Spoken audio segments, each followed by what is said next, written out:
based and unknown team.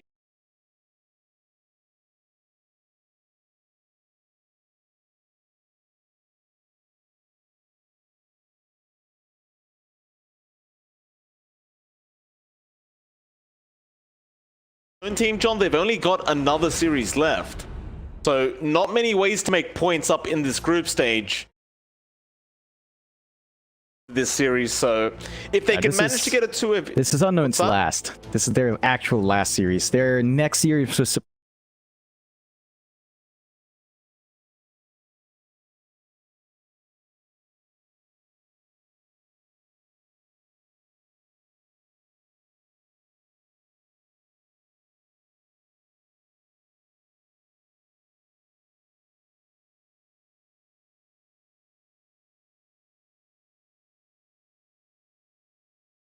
to make it up to the playoffs. So they are going to be playing as seriously as possible. And like I said, Simply 2-Base, they do have 2 more series after this. They've got a few more chances than, say, Unknown to try and make it back up through the groups. Yeah, it's a really tight spot for 2-Base right now, though. They are pretty much just above Black and Yellow, so they're the lowest in the group so far compared to the one team that did forfeit out, and they're going to have to win, I think, at least 2 out of 3 series to guarantee a top 4 placement, so it's a long road ahead for them, and would be nice for them to get that ball rolling here. Unknown, on top of this being their last game, I believe that if they do actually get 2-0'd here, they don't make top 4. So if they do get completely beat out by 2-Base, they're not going to make top 4 anymore, and that's a very scary spot for Unknown. They want to ride into those playoffs. You don't want to be eliminated here at groups, of course. So both teams are going to have to go all out, and that should make for a very entertaining series here at least, Mike. Well, we do have a pause straight off the bat, John. Definitely a good sign. Yeah. I don't think it'd be a series with us casting without some pauses at the start of the game. I get very nervous when we don't have this break time to just talk garbage. Speaking of which, you were very pessimistic about the anime. There's been more trailers coming out, John. Do you wanna express how you feel about it now? Are you more excited about the anime? I didn't see any trailers. The only thing I saw related was that Slacks lore video. Like, oh, do you mean since the main trailer? Have you watched the main trailer? Yes. Yeah, I did. The main trailer. Oh yeah, since the main trailer, it's like, I don't know. There's something about, and I'm gonna get crucified here by people who like, say, Legend of Korra. The art style of Avatar, and Korra looked particularly. We don't want to hear it. That's enough. Thank you very much, John. The anime is going to be the best anime in existence. John's just joking. Nobody pay attention. Hey, if it's not cute girls doing cute things, I don't watch it. I'm a refined man. Goodness me. Get some help, John. Get some help. Monkey's forever going to move up with his team. 5-man smoke. Or down. They're going to be able to stay in. Also spot out Sacred, but you definitely want to go after Wizshi. He's going to be the much easier target. The problem is, how do you make the jump in? They'll start with an arrow. Wizshi's not really seeing it coming in. Very hard arrow to spot out, because there is a lot of fog during the nighttime. And that's a great start for Simply 2-Base. Mind you, John, it is going to make it very obvious where the Observer Ward is, but you're going to be pretty happy with that bonus First Blood Gold. Yeah, it sets you up well. Giving that to Annihilate just gives him a much easier ride on his mid. He's going to be riding into the bottle a bit faster. I believe he's flying out a additional Tango and his full null. He's going to be set up with just a few more stats and a few more regen there to help control him, and they should be able to deny this Obs Ward as well if they want to, but looks like they're not giving up just yet in these runes. We embark for battle. Robo-Z gonna try. Who clicks faster? It is gonna be Annihilate, and an arrow does land. Robo-Z. Oh, that Earth's like gonna save him from a lot of damage there. They had the tag team active from Empyrean, and if he broke the gap, that may have been a dead ember. Luckily though, they get him out. I believe that was a 3-for-1 trade on bounties, so it does still favor Simply 2-Base quite a bit. And that's really going to help this mid matchup. Again, when it comes down to Void Spirit versus Ember, where you see Annihilate and Robo-Z laning, it's very much a mechanics mid, so it's down to how you space, down to how you use your spells early on. Annihilate does have level 1 Remnant, so he's not going to be able to clear the wave as well. as Robo-Z can with his level 1 Flame Guard, so he's going to be behind just for a bit, but once the levels come out, it should even out, and Robo-Z's going to have to watch himself. Earlier battle for Annihilate means more sustain, and you don't want that. Still, you have to watch those supports. Maybe they can contest those power runes, and that's where it looks a bit better for 2-base. They've got the Mirana for Flea up top. It is laned up with Monkeys Forever on DP, of course. They can kind of just have Flea rotate out. The DP should hold the lane fine. You can already see him zoning out Chesed quite nicely and arrowing the range creep, so they're getting that steady EXP flow. Have to be really cautious if you are to Coddle, as the right-click trade is not favorable for the Keeper of the Light there. Orb of Venom on Mirana, which is something you don't see that often, John. How do you feel about that? I think it's not common, but it kind of works in this case, mainly because you can just run down, especially make it hard for Chesed to just weave in and out. It negates this Windlay start, so it puts Chesed in a bit of a weird spot in terms of trying to run around himself. You would ideally like the Lightstone first, but sometimes there's a case for the Orb. And so far, it's been working out fine for Flea. It did help them secure First Blood with additional damage in the slowest. So I mean, still overall happy. I don't know if you could help to secure the First Blood, John. It's 2 damage per second for 2 seconds. It's not doing too much. Flea gonna cop and illuminate. They're just gonna run away. Be right. Well, down at the bot lane as well, you've got Wish there on the line. It's going to be there along with Sacred. Be up against the Purian of the Tusk. Of course, the PA being played by Boris. Can still be a difficult lane up against the Underlord, even as the PA. Especially if they are able to control the lane equilibrium on the side of Unknown. But it looks like Empyrean has managed to kind of switch it back their way. At least for now, Boris will be able to enjoy some farm underneath his tier 1 tower. They can go for kills as well, don't forget. With that tag team, once you have Dagger Blink Strike, which Boris does, certainly try and go after Wish, assuming the Earth Spike is not up. Yeah, you've got opportunities for aggression there, and you do have to watch your spacing there for Wish. He does get nice wards off, although they go on him now, but he gets the double Earth Spike into the TP. Nice snowball from Empyrean, and Boris, he almost didn't believe his eyes. He turns right back around, and Wish, he'll just dance, because that's all you can do when a PA is chasing you. He'll die. He'll die in style. Yeah, it's a bit unfortunate, just overextending there. He did get the V-ward off, so the camp's open for a pull if he can find the angle. But Boris is not going to mind at all. He gets a kill, he gets to go back farming Sacred. All he can do is try to clear out that creep wave, and he is finding steady farm as well on the Underlord. But when you don't slow a PA down, it does feel detrimental for the Underlord. Like, you really just want to apply that laning pressure, prevent that opposing safe lane farm, and that's not the case with Boris. He's having a great time here. Simply 2-based. Mid lane currently just securing both ends of the power rune. Top, a nice regen there for Annihilate, but Robo-Z's going to start to run up. Looks like he already sees the Mirana. He knows he can't contest it, he may as well not waste his time. But that is quite detrimental now for the Ember John. That's a full reset for Annihilate when he wants it. We'll be able to hold it for a while. And just based off that, you can argue that Annihilate has barely won out the lane. Yeah, I mean, he's slightly ahead in the last hits, and this is where that early bottle really came into play. It just allowed him to get a little bit more from the lane. You're not able to trade as well. They are finding more in the side lane, so Monkeys is dropping low. Balance does connect, but Monkeys is not dropping low enough. The Spirit Siphon just healing him right back up, and Burner just go back to farming.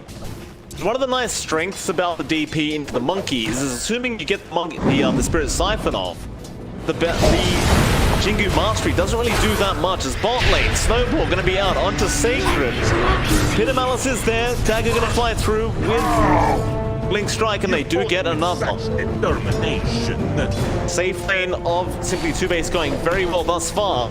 Monkeys Forever being chased up again by Burner, but it's the exact same scenario.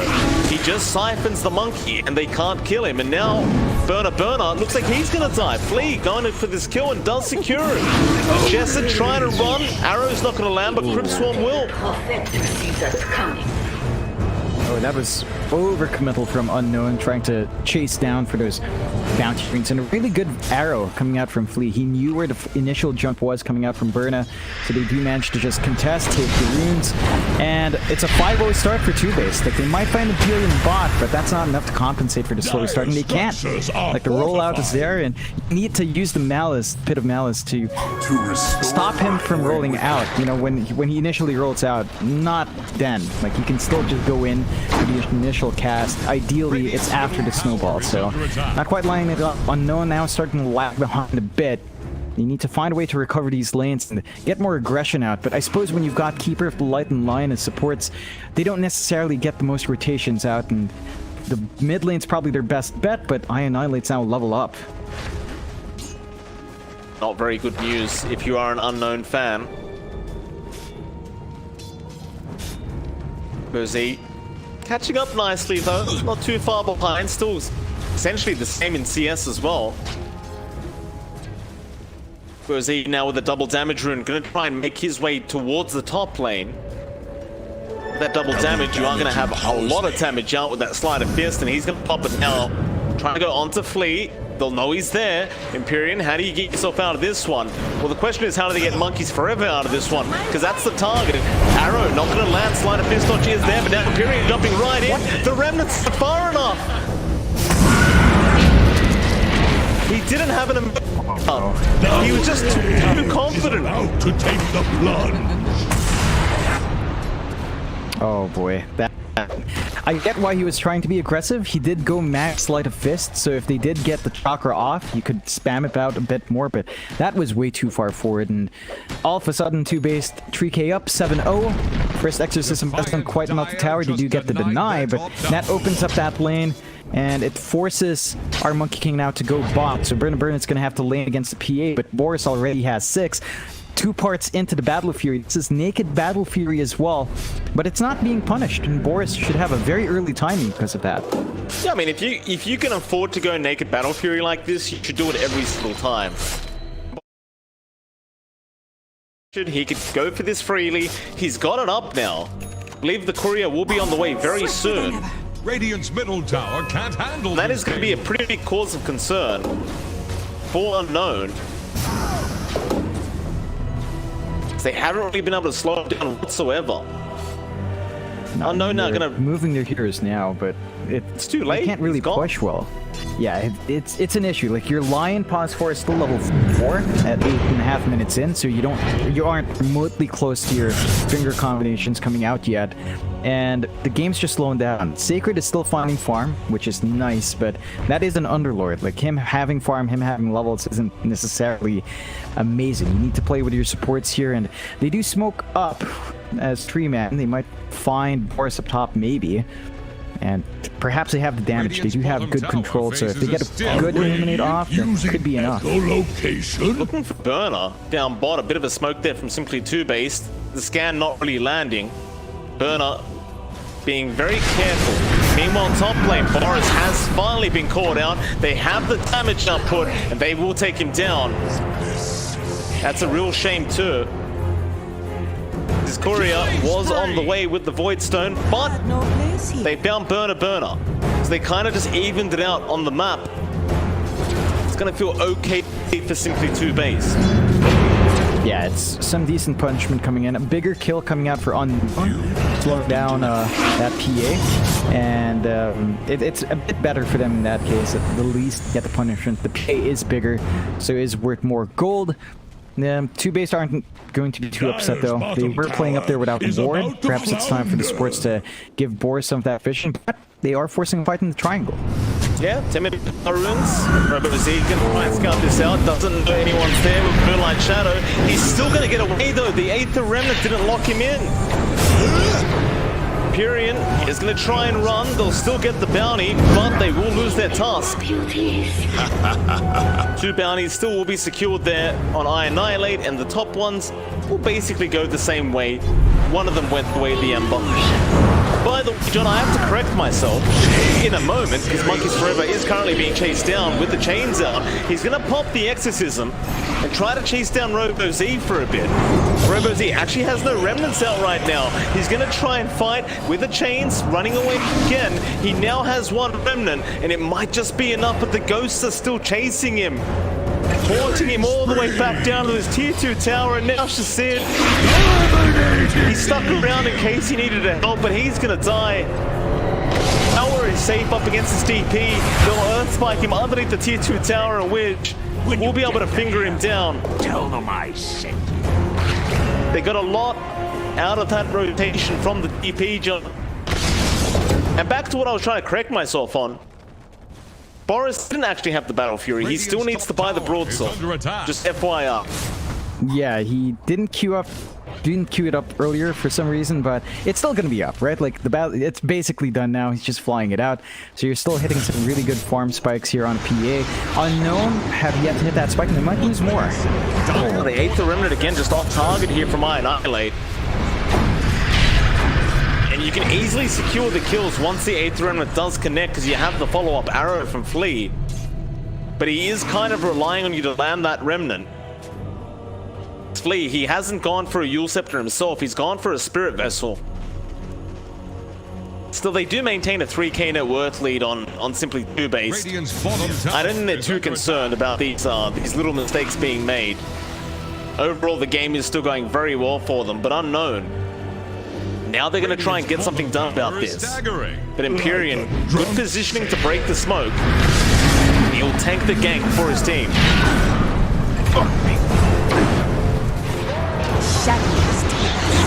Jump in, Annihilate, Yule's out, arrow follow-up, all of it will connect this time. And that's what you call a great trade.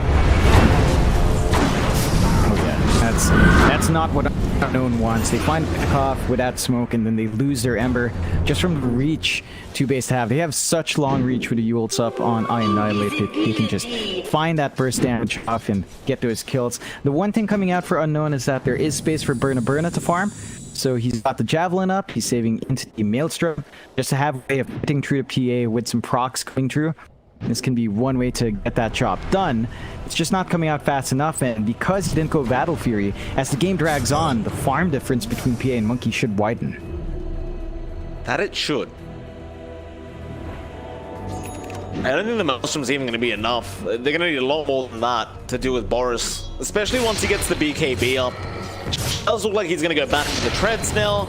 He'll probably feel the need to pick up a Desolator for some damage. And then I imagine after the death, so you just pick up a BKB. And that's when the real problem does start for Unknown, because they'll have no way to hit him through the BKB and the evasion. And I wonder what Unknown team intend to do about it. I think what would help is maybe fast blink on Wish. If you can just catch the PA out and get your combo off first, the BKB doesn't become as much of an issue. The issue is there's not enough space for the line to really build that up into the blink, so he's just trying to save for Aether Lens, get as much as he can from the sides. Every time a finger off, though, I think Unknown should be looking for movement across. You don't want to keep the spell up, you want to keep trying to find even support pickoffs for that spell, but they're not really able to. They don't have too much forward control on the map. They've got one forward ward on the bot jungle, but 2 base has not been playing there. They've just been setting their eyes mid. Now that mid tier 1 has been standing for a long time from Unknown.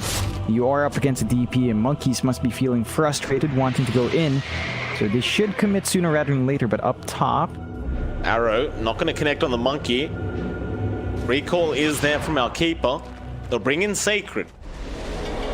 They really want to try and gank up that PA, and maybe now with Burner, they'll try to bait them back in.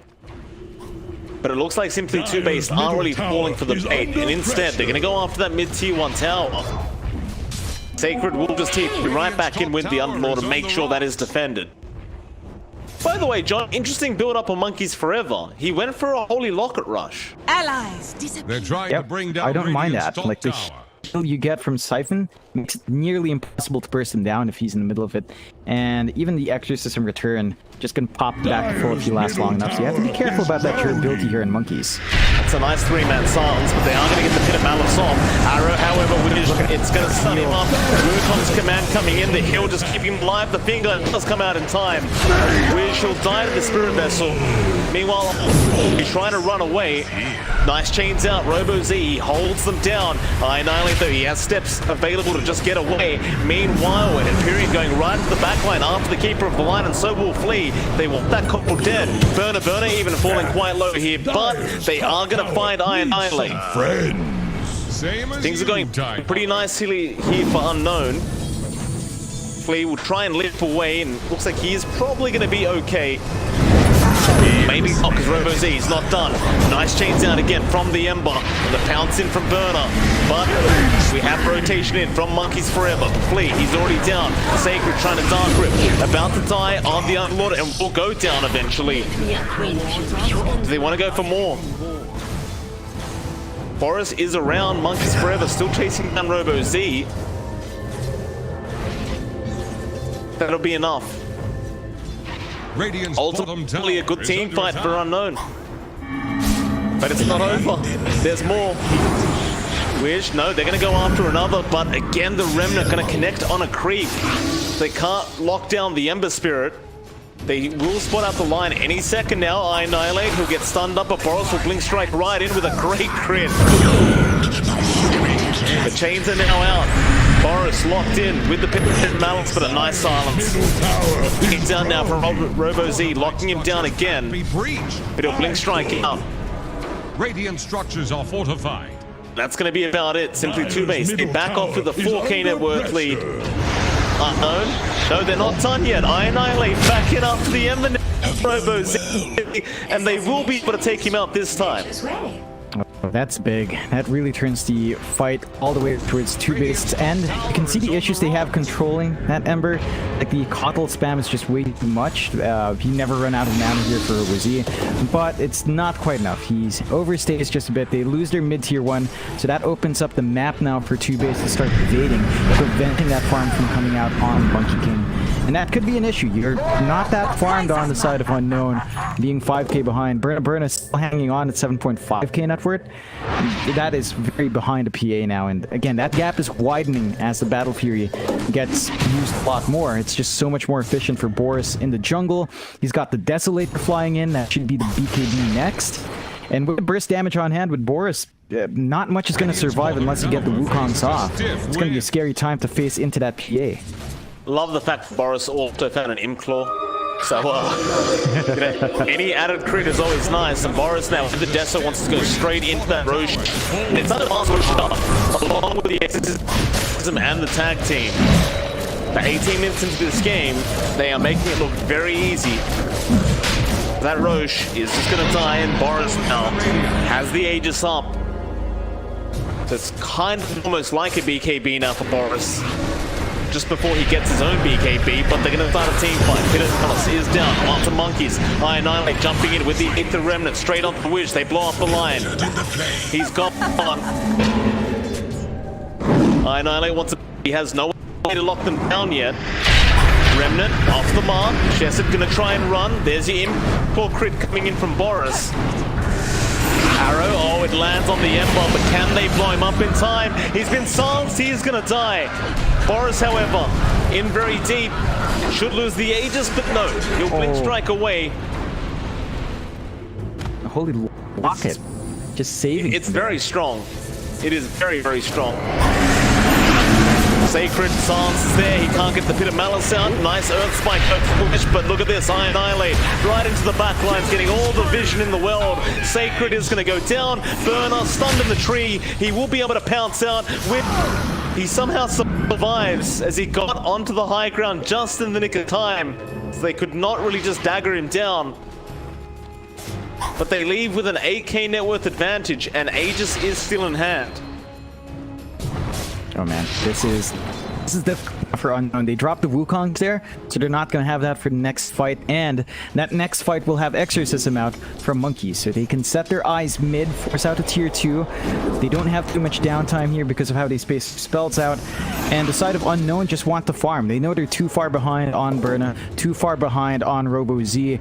He is saving up for his Maelstrom, and it's very close. That should help, but again, it's just not enough at this point. Not just yet. They need more to flow out. Chasing Wish down on the line. Meanwhile, Empyrean being caught out by the Pit of Malice. Back to Wish, however. He's going to die. Now,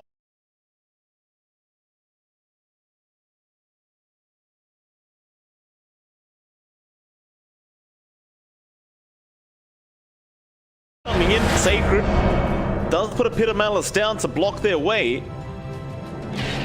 That's going to be it. It's like it did end up kind of favoring Unknown. So they do at least get the Aegis away from Boris. So it should make them feel a little bit more comfortable until the BKB's up on this PA. Yeah, that should stall them out from going too deep on the push, and it has stalled out long enough that Wukong's is back up. So Burna could look to join this fight. Boris has to be slightly cautious. He's very close to the BKB though, just basically lacking the recipe. That's it. So maybe if he just plays patient, he comes in with a BKB, and suddenly there's just no way to keep him down.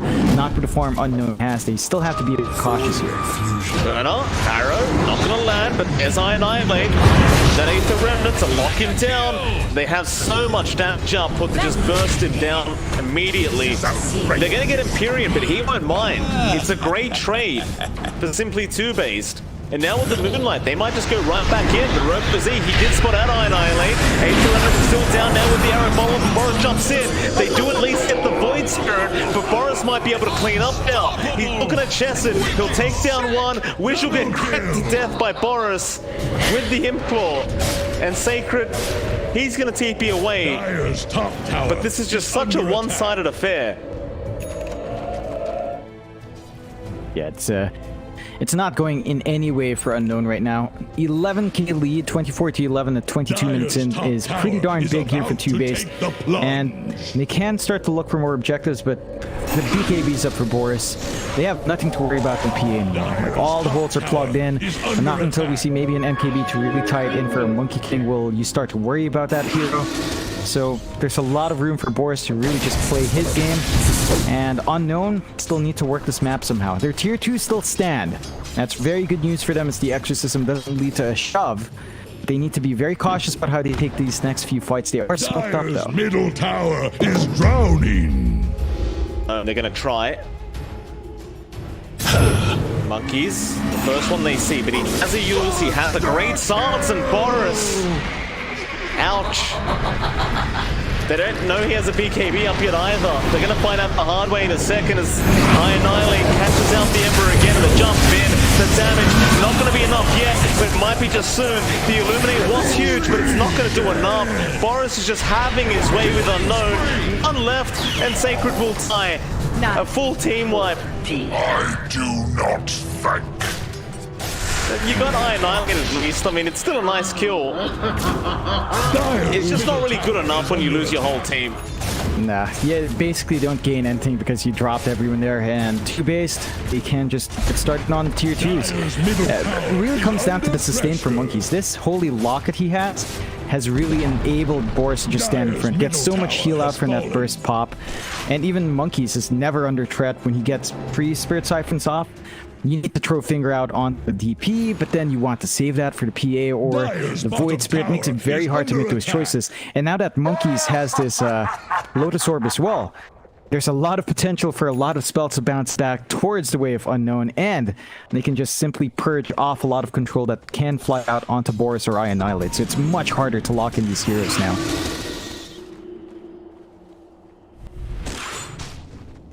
What do you do if you're Unknown in this draft? I mean, your power spike is really the mid game. Sure, you could make the argument that they have late game scaling with the Monkey Ember, especially with the Coddle around, but up against the PA, it's pretty tough to be convinced of that, John. And now Boris has a double damage room bottled up. It's really tough to imagine them being able to outscale this PA. Yeah, they need so much farm to get that done. Like the Coddle Ember is still going to be strong, so the Ember Spirit's going to be relevant into the late, but he needs items to stay relevant, and it's just not coming out. There's just way too much sustain on 2-based for them to really hammer them in. and they're just going to start digging through the objectives. Roche is still a long way away, although... Well, they've poured out the Emperor again. Robo-Z having a very tough game thus far. He's going to remnant it out. Wukong's command down Burner. He's going to try and fight back. Who have they got in there? It's going to be Monkeys, but he's just going to run right away. Instead, they'll go on to Empyrean with the finger and burst him down, but now Exorcism is out. They have called Wish. The line is set to tie and does. Arrow, Burner, going to be scouted out by Flea with the Spirit Vessel as well. And Monkeys wants to continue going with this ulti. The Holy Locket keeping him very healthy on this DP. Oh my and look God. at the damage output. Sacred. He can't even get the car warmed up, John. Oh boy. That is rough for Unknown. Like, the Underlord's supposed to be this tanky offlaner. He went for plate mail. He didn't go for pipe. He didn't go for any of those early pickups to mitigate some damage. He went for drums instead. So he's not giving durability for his team. Not enough. And he is very squishy without that kind of itemization. Unknown, 19k behind, 31 to 14. Dota Plus now giving us a 98% win probability here for 2-based. Only 2% the side of Unknown. They are holding off. Like, 2-base have not made moves onto the high ground. They still have 2 outer towers to play with, so the map is still a little bit more open, or although barely, as they can't really roam around here. But they've still got some farm flowing, they've still got some scaling. It's just not enough, and they need to win these bigger fights. Like, the Wukongs comes out, the Ags is there, and Burna, it just doesn't feel impactful at all. Not yet, it doesn't. They're trying to See if he can transition. This should make my life easier. But man, with that Aghanim separate out on Boris and even the BKB on Annihilate, it's looking very, very tough. 2-base in the mid lane again. They understand these power spikes so well. They've got a 20k net worth lead. Really, the only unfortunate part for them at the moment is the Roshan is going to be a bit of a late timer. But I have a feeling they don't mind too much. Dire's top tower No, is about they're to holding that take the block. top jungle well. They're just clearing out the camps. They're getting the 2 trees ahead of the side of Unknown. It's a bit slower for Unknown because it's only really Burna to farm that bot jungle. Top tower. Oh, he's had his is under staircase attack. blocked off. Gonna be able to walk around the long way. Dire's It's like top 2-base is just gonna go tower right is back about for that to tier take 2 the top tower. plunge. Radiant's Boros will bottom go ahead and take care of it tower faces a himself. Stiff win. Dire's Yeah, top it's, tower is simple. under attack. Dire's top Desolator tower up, is right click gone. damage is just really darn good. And there's just no way to stop it. They have to watch their high ground now. 2 tier 2s gone. Exposes the high ground for an easier flank from the top lane if they wanted to commit. Radiant's They do have bottom Exorcism tower up here, is so under they can attack. try to play. Looks like they aren't gonna commit yet. I think they are gonna be Bottom tower a bit more faces a conscious stiff and, win. and just try and go for that Roshan as soon as it's up, rather than trying to force a high ground push without that extra Aegis and cheese. Which is definitely the smart play to make, and they've only got 20 seconds or so left to wait for it as well. Of course, the courier's already in the pit, so they're gonna know immediately when it's Radiant's up. bottom tower is under attack. I don't think Unknown can contest it either. I think the only play for Unknown while they go for the Roshan is just split push the bot lane and Faces a stiff win. maybe force them back after the Roshan by a bit more time. But that's really it. Like, you can't fight into the Roshan pit right now up against the simply 2-base side. There's no way. No, it's too difficult. They have good area control bottom with tower a bit of is malice and under arena, attack. but it's not enough. It never seems enough, and that Roche is up. They've got easy access on 2-base. There are no wards here for Unknown. They could try and maybe attempt a smoke play, but it's not going to last long. It's just absolute nuts. Look at the damage on Boris. Roche is just gone. Yep. Easy does it. So they'll give the Aegis over to Boris. Maybe Annihilate will take the cheese. You've heard this one. Thankfully, nobody forgets the cheese this time, John, as we've had that multiple times over the past couple of days. I don't know why people don't like cheese. Cheese is great. Pick up your cheese, guys. Delicious. Yeah. Don't eat too much cheese, though, because it does tend to put on weight a little bit, John. I found out the hard way. That's true, but do what you want. If you love cheese, just have it. You know, cheese is always good. Except in Dota strats, never cheese. Still, Unknown, they could use a little cheese of themselves right now, if I'm honest, Mike. 21k behind. Moonlight Shadow out, so they're going to try to hunt before going onto the high ground. Got it. The prize Recall is there on Burner. To be brought back. They understand they're going to be very soon here on Unknown. They do completely buy out on Burner, so he has the Eye of Skadi up, but he's left himself no buyback gold. Simply 2 base. If they were to push in right now, it would kind of be an all-in play here from Burner. Hell, even in a couple minutes, I don't think he'll have enough gold for buyback. No, We'll see if Simply 2 base feel confident enough to make that high ground play soon. I think for now they're just going to address the bot. And then once all the lanes are pushed in towards Unknown is probably about the time they try to go high ground. Yeah, just being cautious once more. Maybe even waiting out for the Ags here and I Annihilate, just wanting that silence first. There is no defensive items up here on the side of Unknown. We're not seeing any fast BKB, so the silence will absolutely be wrecking stats up on the Void Spirit. That could just be another time where they wait for him. They've got all the time in the world, 23k up. Unknown are sort of recovering. Like, Bird, all things considered, is third in network, just right behind Monkey, so you're actually doing pretty okay on the Monkey King, considering that it was a slow start and there's really not much to farm for, but they need a little bit more. So if 2 base go a bit too slow, they might give that beam out, but they can't catch one. Yep, there's your 8th round.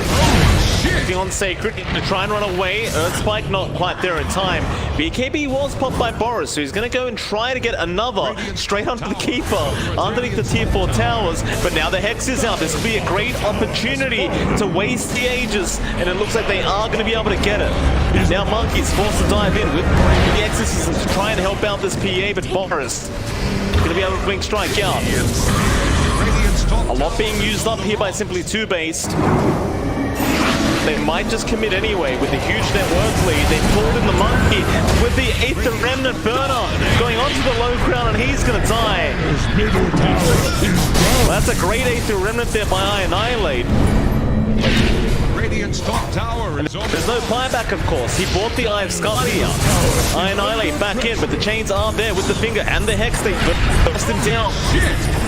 Problem is the Coddle is also dead. Boris, he's just going in by himself now. He's the one holding the cheese again. Dire's bottom tower is under attack.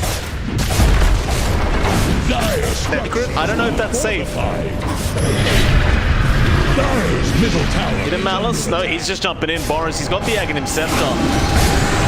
They have got the Underlord. The only one left is going to be Robo Z, and I don't think he can defend this on his own. It looks like a minimum of 2 Raxes, maybe even 3. Yeah, this is not the situation Unknown wanted to see themselves in. At least they don't have to worry about Aegis, and they kind of slow down I Annihilate's timing into the Ags, but they're still going to drop a lot of objectives. Once the Monkey King's back, they will have Wukongs. Maybe they can play with Wukongs plus Pit, but the Underlord's going to be dead for a bit longer than that, so it's not going to line up exactly. And it's really hard to approach. They can stall out with a Blinding Light. PA doesn't enjoy that, but still doesn't feel like it's enough.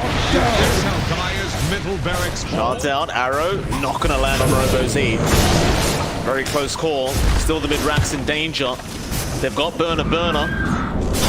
Shadows take us. Moonlight Shadow, they're out of there. Wish, Earth Spike is out onto Boris, but he still has the cheese, and they're going to turn right back around now. Chance not going to lock in the line. Wukong's going to be committed here by Burner. They know it's down now. Might go back after. They're waiting. Oh, yeah. Monkey's has the Exorcism back up. Yeah, this is tough. Wukong's is their big spell. Without it, a minute 10. Without any good team fight, and there's that Ags up on I Annihilate, so you can get the silence off as well. He jumps right in. He wants the Ember down. Robo Z gonna get the BKB off in time. Monkeys is saved. Thanks to Lotus Orb flying out in time, and now Boris is just gonna clean up everybody. Just so easily. Burner dies. Again, no buyback. and it's about time they call the GG, and they do. Unknown, unable to pull off this game one, simply too based, making it look simply too easy. Oh yes, very, very well played coming out from 2-base. They got those first blood. They got the first blood. They managed to rotate around, grabbed a lot of kills, and Unknown.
The Dire get a ban.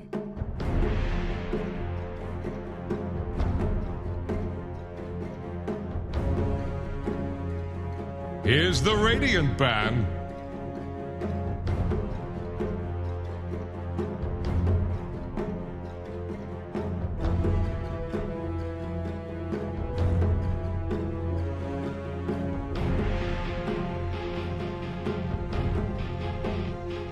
Ten seconds. 5 seconds. What'll it be? Dire's ban now. Radiant's turn to ban.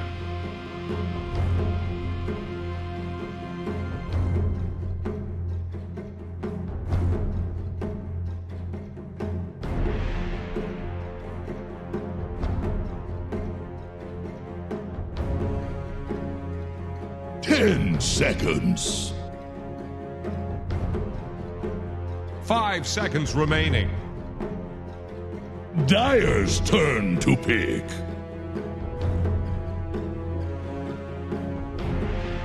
Radiant's turn to pick. League's assassin.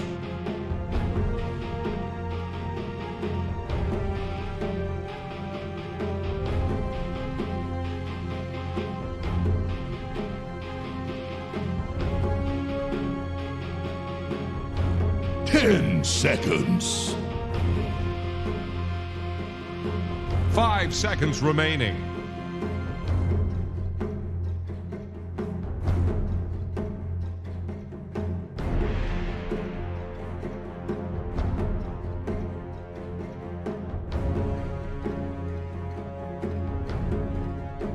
Dire's turn to pick. Mirana.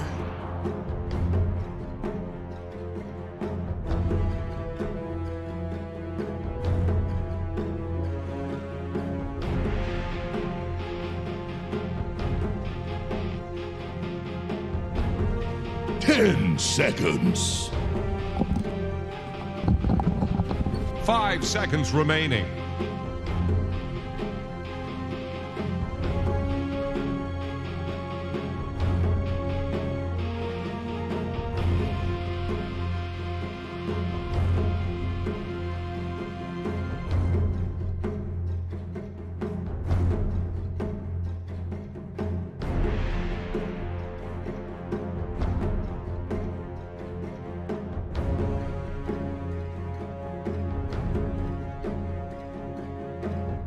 I'm doing great. That was a great showing from 2base. This, reminiscent of how they performed in the NADPC lower div. So looks like they are back in top form. Unknown team, 1 game down.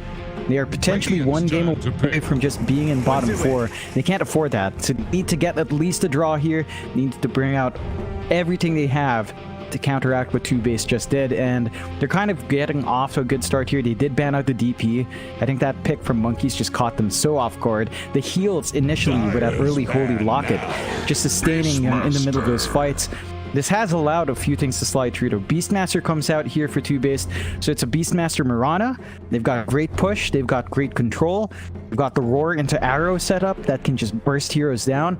Unknown team, Nyx and Pangolier kind of counteract that nicely. You've got the Spiked Carapace to play with, so you can sort of bounce it back towards the Beastmaster if he's not careful. The Pangolier can deal with those Boar summons as well. But I think they have to worry about this. Like, the Beastmaster Roar can just hold the Pangolier back if you're not careful, and there's a lot of back and forth here. Unknown team, we need to see them perform a bit better. Like, it just fell flat. They had to flex that Monkey King in game 1 to safe lane instead of the mid matchup. We need to see something RoboD can play a bit faster. The Ember just felt too slow, and that's twice in a row now we've seen Ember just fall flat. Seconds. 5 seconds remaining. The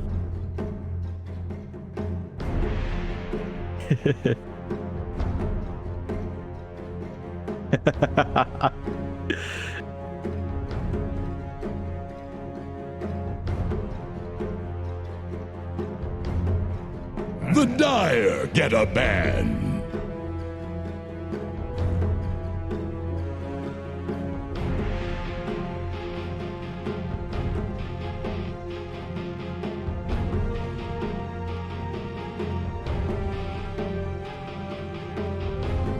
10 seconds.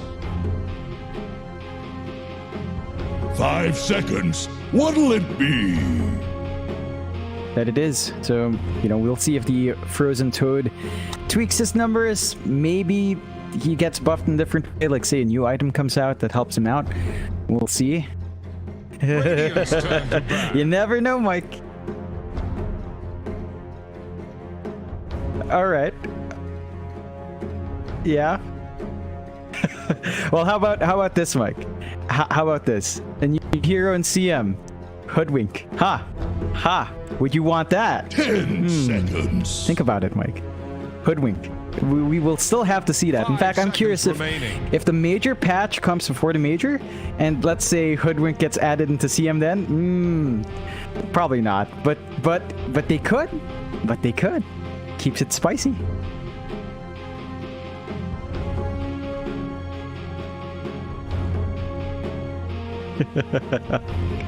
Radiant's turn to pick. I wreck any undersea cable I get my hands on.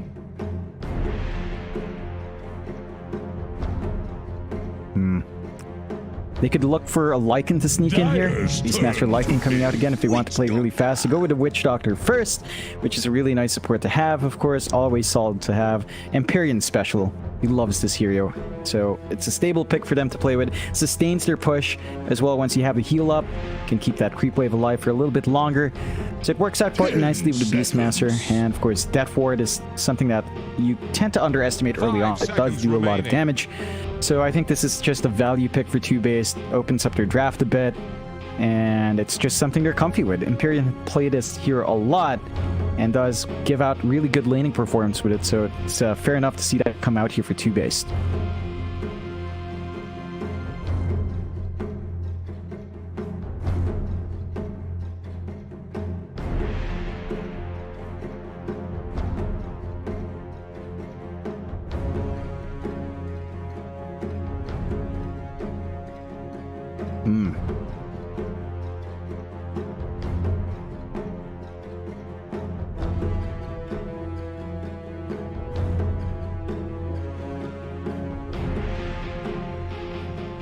Yeah.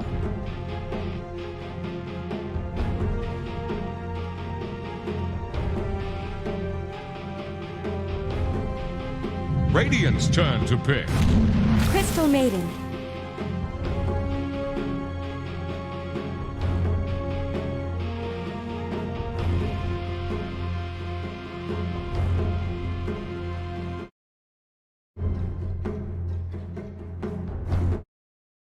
Dyer's turn to pick. Juggernaut. It ties into this push really nicely. You've got the Witch Doctor heal, you've got Heal Ward coming out, so the creep wave is going to be very hard to clear out despite some of the damage coming through. It's going to be down to mainly the Pango to clear it out quickly. So the CMs, Crystal Nova, probably not going to one-shot the creep wave here. 2-base have a lot of options to play with. seconds Juggernaut remaining. not scared of Nyx and not scared of CM as much. You get Frostbitten up, you just spin. So you basically just get out for free. It's a very fast hero as well, that Jug, and I think it ties into the timings you want to hit with Beastmaster quite nicely. So Unknown team have to be a bit cautious. They go into the Troll, which is a really good core to come out up against a Jug. You can simply pop your Battle Trance if you do get Omni slashed up, and that buys you enough time to potentially just waste that spell. You've got more uptime in the Troll Warlord here. You've got the CM to help you spam your spells out in the laning phase. So it's looking stronger in the lanes for Unknown team. I think Troll 5 Warlord's a really good seconds response here. And going for the Battle Fury build should allow you to scale better than the Jug, no matter what. Like, Omni Slash is great, and then it stops being great because it's such a long cooldown. Then you get your Ags, and the Swift Slash starts to be pretty nice. Is the Radiant But it's back? definitely still a hero about timings there in the Jug, whereas the Troll is a bit more forgiving as the game drags on. So Unknown game, as long as they give good farm out to Burna, should be able to get that steady build. Of course, you could also opt for the Maelstrom build we've seen pop out here on the Troll, and that should allow you to clear these creep waves a lot faster early on. So they've got options for the D-push. It's just down to 2-based how they 5 want seconds to remaining. counteract that. We still have our last picks to slide through. and both sides are more than likely looking for their mid matchups. The Spirit Brothers have been left untouched. You see Unknown Team take out the Kunkka, so they're just making sure X is not a factor, the boat buff is not a factor, but you've still got the option for Void Spirit on both sides, Storm Spirit, Ember Spirit. I want to say Earth Spirit, Mike, but not popular as a mid here in these two regions.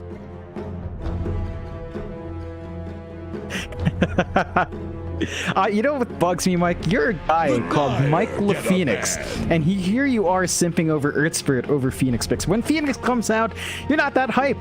It's in your name. Well, what's up with that, Mike?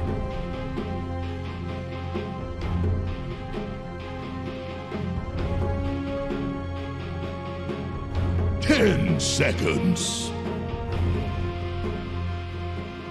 5 seconds remaining. Radiant's turn to ban.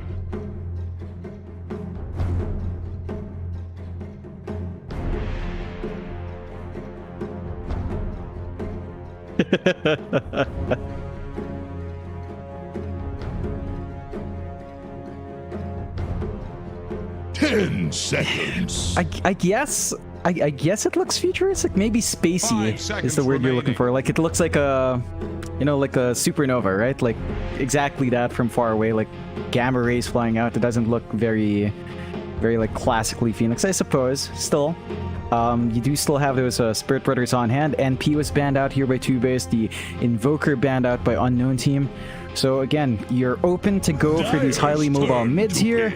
You've got the options. They do ban out the Leshrac last from 2base. They do have last pick overall. So Unknown Team is going to have to pick that mid matchup blind, and that could cause them issues. You already have the Mirana that can rotate really well down mid. They're going to have to watch the combinations that might come out.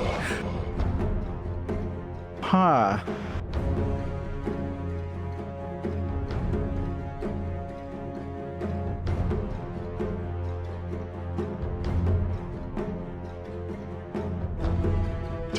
Seconds. 5 seconds remaining. Yeah.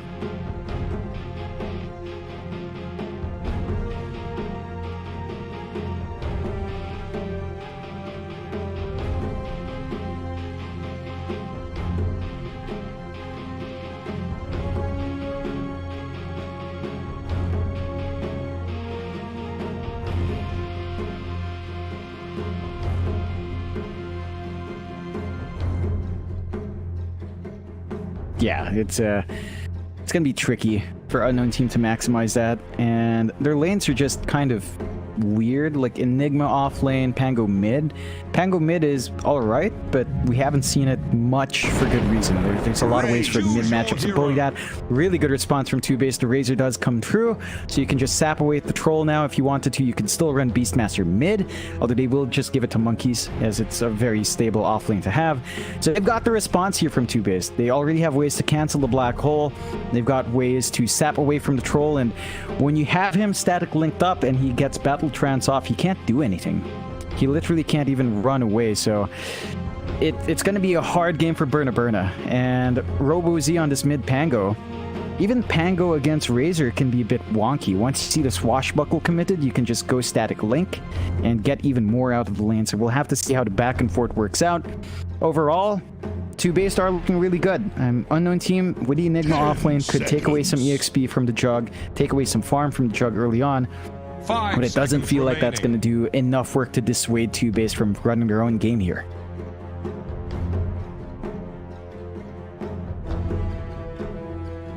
We could probably both agree that that Razor last pick from this does make it so their draft does look significantly better. Going to be a very tough game for Burna, and so was last game. Maybe this game could be arguably a little bit easier on the troll, but it's kind of disgusting. Of course, even Robo-Z on the Pango, like, you can swashbuckle away from the static link, but even just losing 20-30 base damage with the static link through the laning phase is going to be pretty annoying for Robo-Z. I Annihilate should have a very free kind of mid lane here on that Razor. Yeah. Do you agree, John? Do you think that simply 2base have the stronger draft, or do you think Unknown Team, do they have a good chance with their own draft? What do you think? I prefer 2-based. It's a lot easier to run this lineup. They've got stable push for the Beastmaster, although Unknown Team also has the Enigma for their own push, as you've pointed out, but I think the timings you get with Enigma are a lot tighter, mainly because Beastmaster with Roar is a lot easier to commit compared to an Enigma Black Hole. So you're getting more utility from the off-lane matchups there.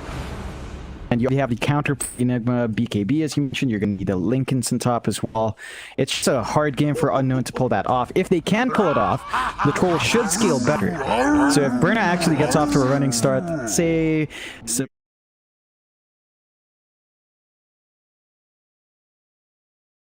quicker, especially depending on how Boris builds, whether or not he goes the Maelstrom start, if he goes to Mask of Madness.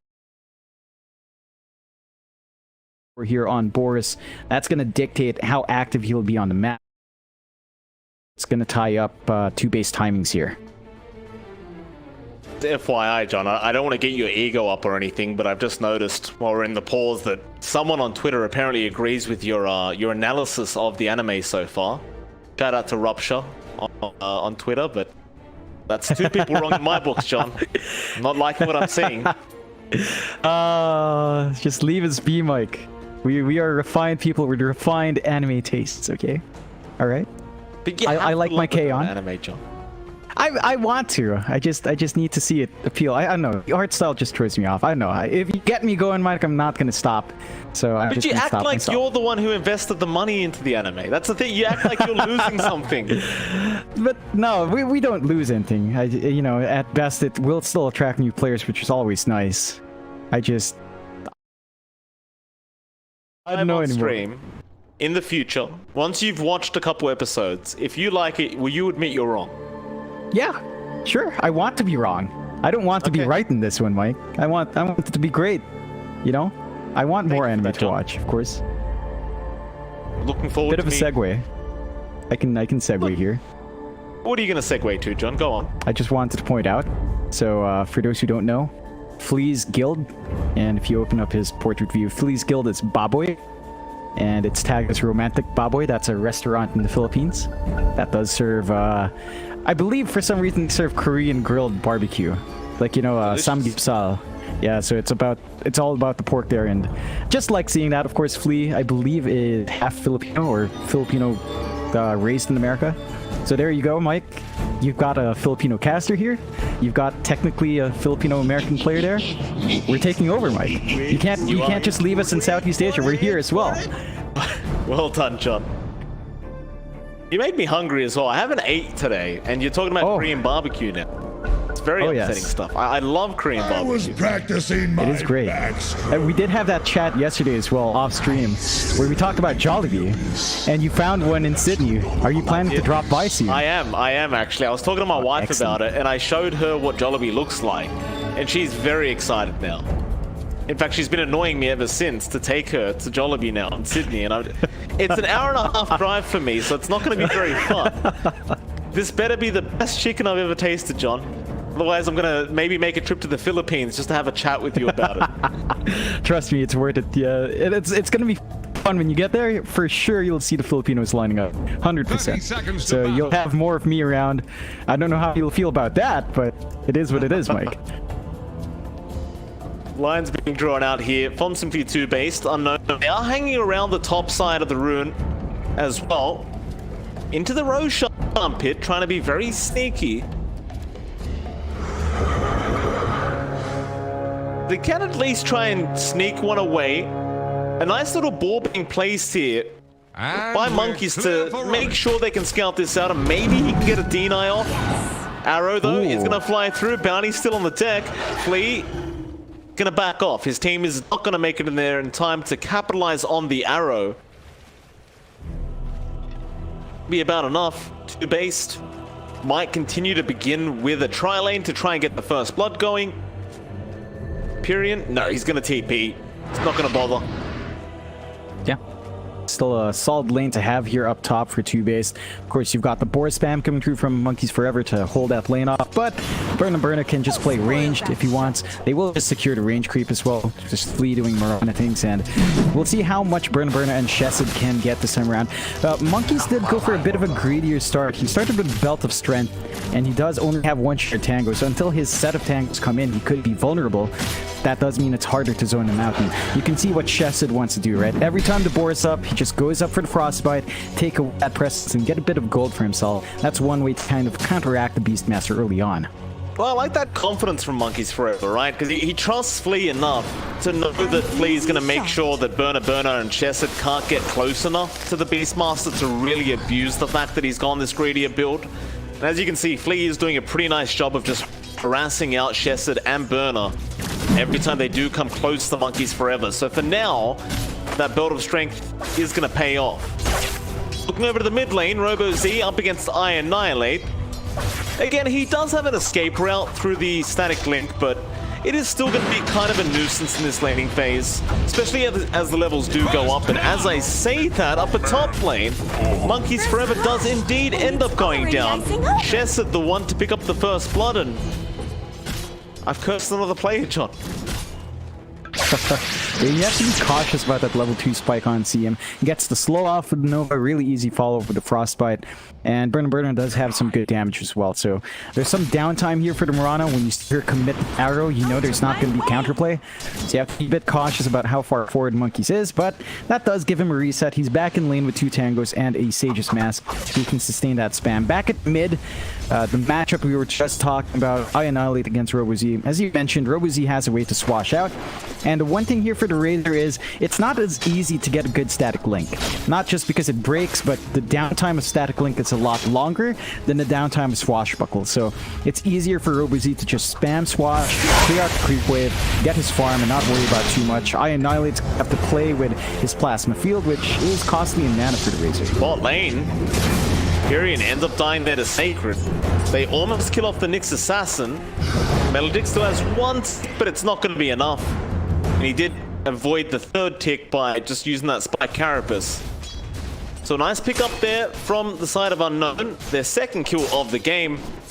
And while we're here down at this bot lane, it does seem like Sacred is having a very nice time, John. 11 and 9 in terms of CS. Really denying out Boros quite a bit and keeping him a lot lower than the Troll. Speaking of the Troll though, Burna almost kills off Monkeys Forever. Flea will hold them back. But I do like what the Enigma's doing, just keeping the jump down, making him farm as slow as possible. This will give Burna the slight edge going into the mid game. Yeah, and that's exactly what you want with the Enigma off-lane pick. So far, so good here for Unknown. Really steady start, going 2-0. So they're having a great time, just kind of controlling each lane and slowing down that initial farm. If Boris doesn't get to build into his, say, phase roots, as it looks like he's going for, his pacing slow down, his laning presence gets shot up as well. So we'll have to see if he can recover. We are hitting that 4-minute mark for the power runes. Flea and Chesed are in place to kind of contest, but Chesed could fall. Chesed does die. Meanwhile, in the mid lane, RoboZ and Wish trying to race towards the bottom bounty rune, or excuse me, power rune, but Flea does manage to take it up at top. Annihilate. The worst he really took there was a bit of harassment out from RoboZ. Nothing too bad. Still top of the CS board on this Razor. Having a great old time. Even Chesed now coming in mid to fill up the bottle of RoboZ, but just trying to harass out the Razor a bit more. But I really don't think I Annihilate cares too much. No, he is pretty tanky to go on. He's already finding his farm. RoboZ is just not getting as much, and that did hurt him at the least. With Chesed dying, of course, he could get in for the bot refill, although down bot. Oh, spins on Sacred. There's going to be a hell of a lot of damage, and I think Sacred's just guaranteed to die here. He might go down to the Melodic, but Boris will take the kill away. Meanwhile, Empyrean still being chased down by Wish. I'll take that as Does have the mana drain. Will be able to take out the Witch Doctor. Put the level up to be able to do that. Meanwhile, towards the Roshan pit, Flea trying to chase down Chesed again. precious bounty. Doesn't have any leap charges, but he's a lot faster than the Crystal Maiden. Middle tower Frostbite is under pressure. The Flea's just going to walk him down. What a sad way to die. It's the life of the CM. You're a bit slow without windlass or boots. You're just kind of stuck in that situation. So far, 2base have evened out the lanes, 3-3 now. Less than 1k lead going their way. That kill coming out for Boris is really important as well. And because the CM is dead, they can start to apply more pressure top. Monkeys Forever already at level 5, so the Boris are a bit tankier. They can do a lot more damage as well if you're not careful. And you're not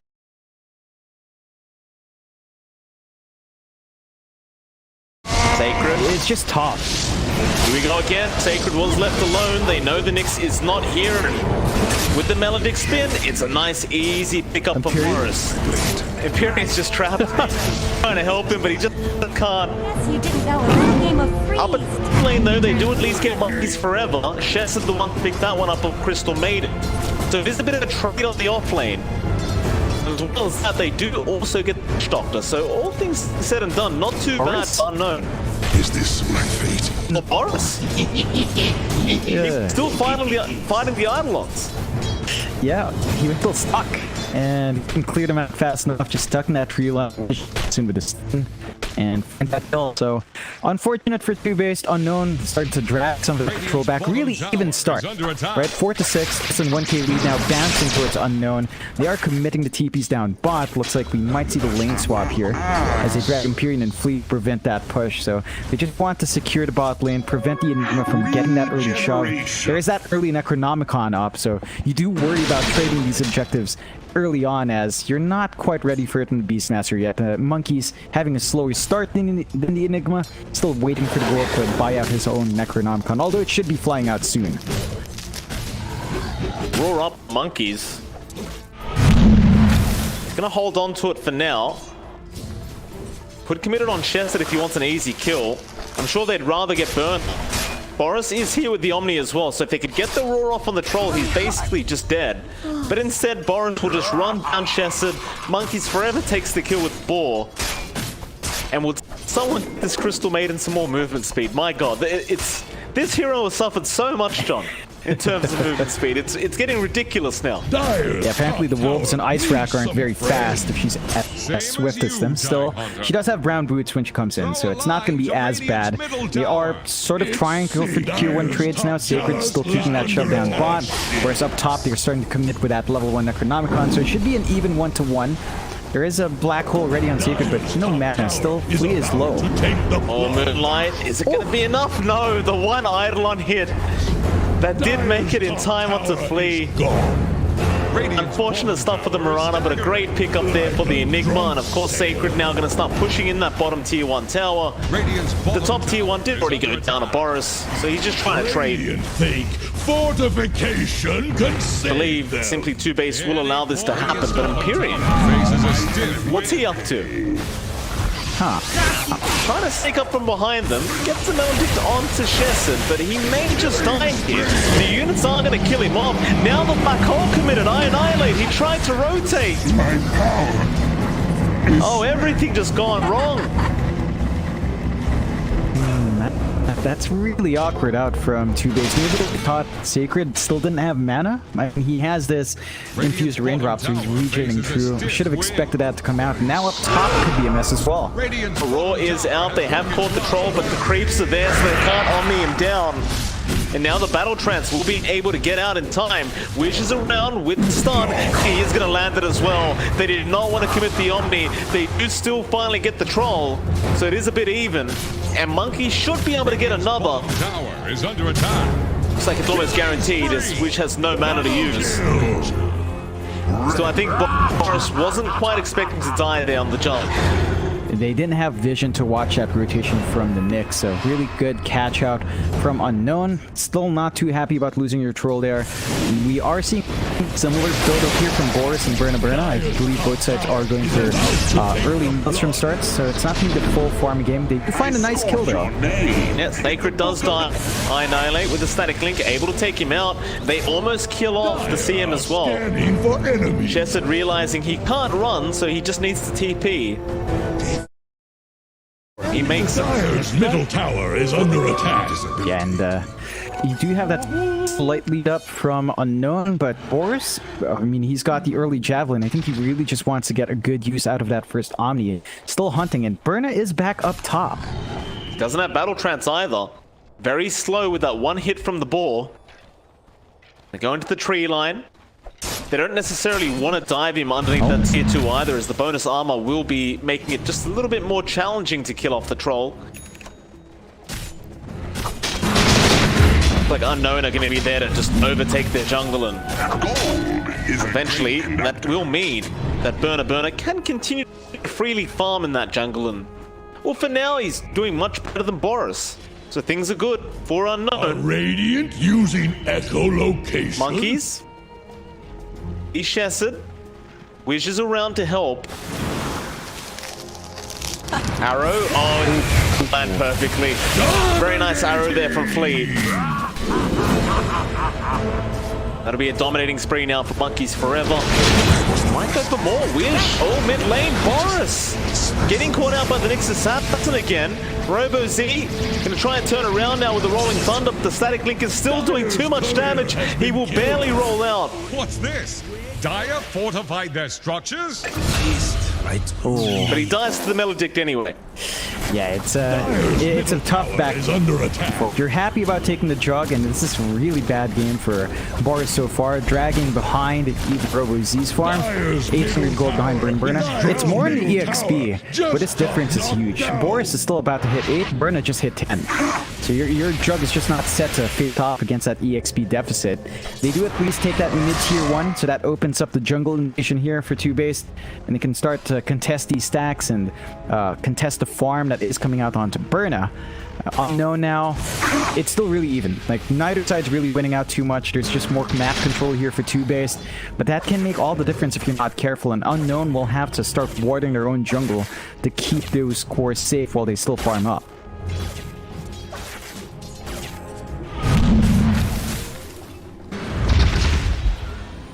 Blink up on Sacred, Black Hole there. They want to try and make a play with it. To the mid lane they go. It's barely missing it to Annihilate. Burner maybe just trying to bait a little bit, but does eventually back. They have found Imperium, so they're gonna sort of pop to death. Now Annihilate does jump in. Sacred waiting for the right moment. Does go in, been stunned up, and now the roar comes out. They're gonna lose the Enigma. He blinked right into the arrow. Oh, it's so unfortunate for Unknown. Now Shesad's gonna die as well. Shesad, he's gonna try and run. They do get a nice impale off, but Flip continue the chase. Will pin the arrow onto Wish. Spike Carapace will make it so Annihilate does get stunned up. And it looks like they do successfully manage to get everyone else out. Under pressure. But that's a very unfortunate blink reveal from our Enigma. Yeah, that's not good news for Unknown. Now 2-based is aware that the blink's up. They didn't manage to get the black hole. They can try again. If you still find a smoke angle, it could be big. But 2-based now building up their lead. 2K up. A lot of that is riding on Annihilate and Monkeys. Boris is starting to catch up a bit of his own Maelstrom. And again, both cores are going for the same build-up. SNY lined up here for Boris. SNY lined up for Burna. They want to hit these item spikes and then try to force the advantage. This does mean that we are taking out items as a variable between these two cores, so we will see how they do face off against each other evenly farmed. Unknown, because of this blink on Sacred, they need to use it. Like, even after that failed attempt, I think you start eyeing maybe a one-man black hole just to make sure you kind of compensate for that.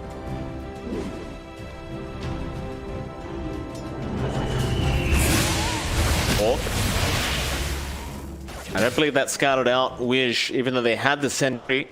Pings do now come out, though. They do scout him out. Mid lane, Sacred. Smoke pops on Boris, but they don't realize it was the jug. So they'll keep going up north. Simply 2-base should be very well aware that they are coming with a smoke. And they still have that black hole. There's your Moonlight Shadow out now. The Looking at Wish. Instead now they make the jump in onto Shesset. Raw there, onto the Pango. He's not going to be done up for long, but he's taking a lot of damage. And now the Yules is there, but the Black Hole does jump in from Sacred with the Battle Trance. It's a lot of damage. Annihilate, however, is not dead yet. He'll take down the Pango with him, or rather Sacred on the Enigma. Robo Z was rolling around. So a 2-for-2 trade. Annihilate gonna keep going. He still has the double damage rune, but he gets just taken out. They have gone a bit too far. Now the ensnare is there. Boris does at least get Robo Z. Now he's in danger. He'll be forced to spin TP away. But ultimately, a pretty damn good team fight for Unknown. Yeah, they win that one out 4-2. The Black Hole was not the ideal. It's a level 1 Black Hole, so the damage isn't great, but it still got the control there. 2-bait couldn't find a follow-up. I think the Roar came out mid-swashbuckle. They couldn't immediately kill off Robo-Z, and that was a big issue. They needed that Pango dead before anything else could happen, and didn't quite line up. Still, they've got not too much to lose. They still are keeping the game even. 14-16, and Boris is starting to build up as well, so you're not too upset, but Boris has to be careful. Every single time he's running around, Wish seems to have his number. Makes it a lot harder to play, although, nah, they just use him up, but not gonna commit. They still control that top jungle though, which is preventing too much of a smooth farm up for Burna, and Burna is just actually opting for a BKB, so shifting out of the SNY, it's gonna lack some damage, but he will have a lot of frontline durability with that up. Under attack. Dire's top tower is under attack. Top tier 2 tower to be sieged down by simply 2 base. The mid tier will to be traded here by Unknown. Dire's top tower. He should be able to secure this, but Flea is trying to delay it as much as he can on the Mirana. Now Annihilate shows up. That might just be enough for them to be forced back, but the arrow does land onto Wish, and that'll mean a dead Nyx. Of course, Monkeys Forever was freely able to secure the top tier 2 along with his Jug. So things are quite back and forth in this game for 2.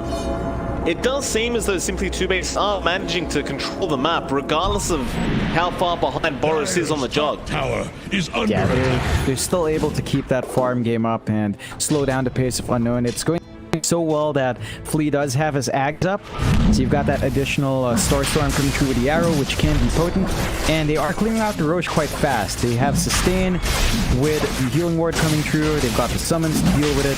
Unknown don't quite have the angle, and I don't think they're keen to take bigger fights without Black Hole just yet. Kyrian close the gap there on Chesed, doesn't quite catch out the CM. Boris going to take the Aegis, first Roshan of the game. This bot lane being pushed in very heavily. Annihilate, he'll be around. Make sure that gets taken care of. Well, Burner, with this BKB timing, might call for a smoke. It's like a better time than ever to go. Black Hole did just come off cooldown. Not too bad of an idea. For now, it looks like he's gonna just chill out, wait it out a bit. But I think that smoke should be coming any moment now. Unless they're just going to run in for the team fight. But they are under a hawk right now. They'll know about it. He'll juke out the arrow, but there's your cask from Empyrean into the Melodic. Boris running in. Does have the Omni, but won't commit it yet. Deathward will get a bit of damage in. We'll just safely back out as now be in danger. Monkeys gets in with the Raw now. Freezing Field is there, but Chesed is going to take it down. And there's an arrow onto Robo-Z. Still Annihilate dropping low. Black Hole is there. They've caught out 2, but it is going to be cancelled, but it won't matter. Burner able to clean up, but so is Boris. He'll keep going onto the Enigma now. Still Burner is able to take down Empyrean, but they will lose the Enigma as a trade, and now Annihilate and Boris. They won't keep fighting as they don't have the Omni. Problem is, Boris is going to lose his Aegis here. Burner, he thought about sticking around. They'll leave it at that. A 4-for-4 trade, a buyback on their Maiden. And that's about it. It looks like the Golden XP change did end up favoring Simply 2-Based. Yeah, and that was massive for Boris. He was at level 12, level 13 16 before that fight, like 2 levels behind the troll. Now he's at 15, which is still 2 levels behind our troll, but a significantly better spot. So at the least you're sort of recovering on Boris. This is where it's hurting for the Jug.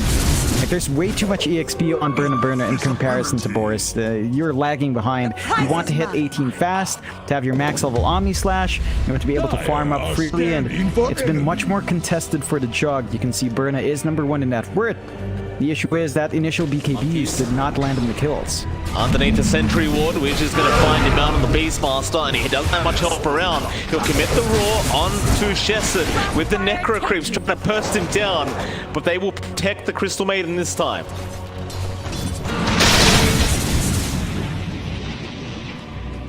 Still such an even game, just less than 1k net worth lead now for Simply 2-Base.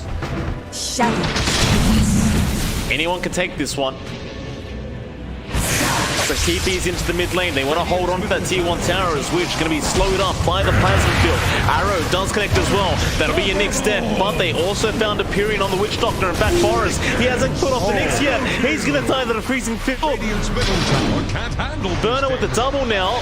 Robo Z going to get the Yules off on the Mirana and flee. Have to flee. Looks like he will be alright with the leaps.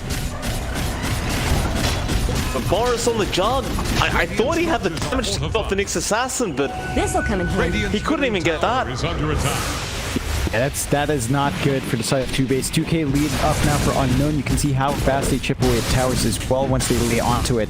The Troll is just a lot better at actually getting the damage off on objectives.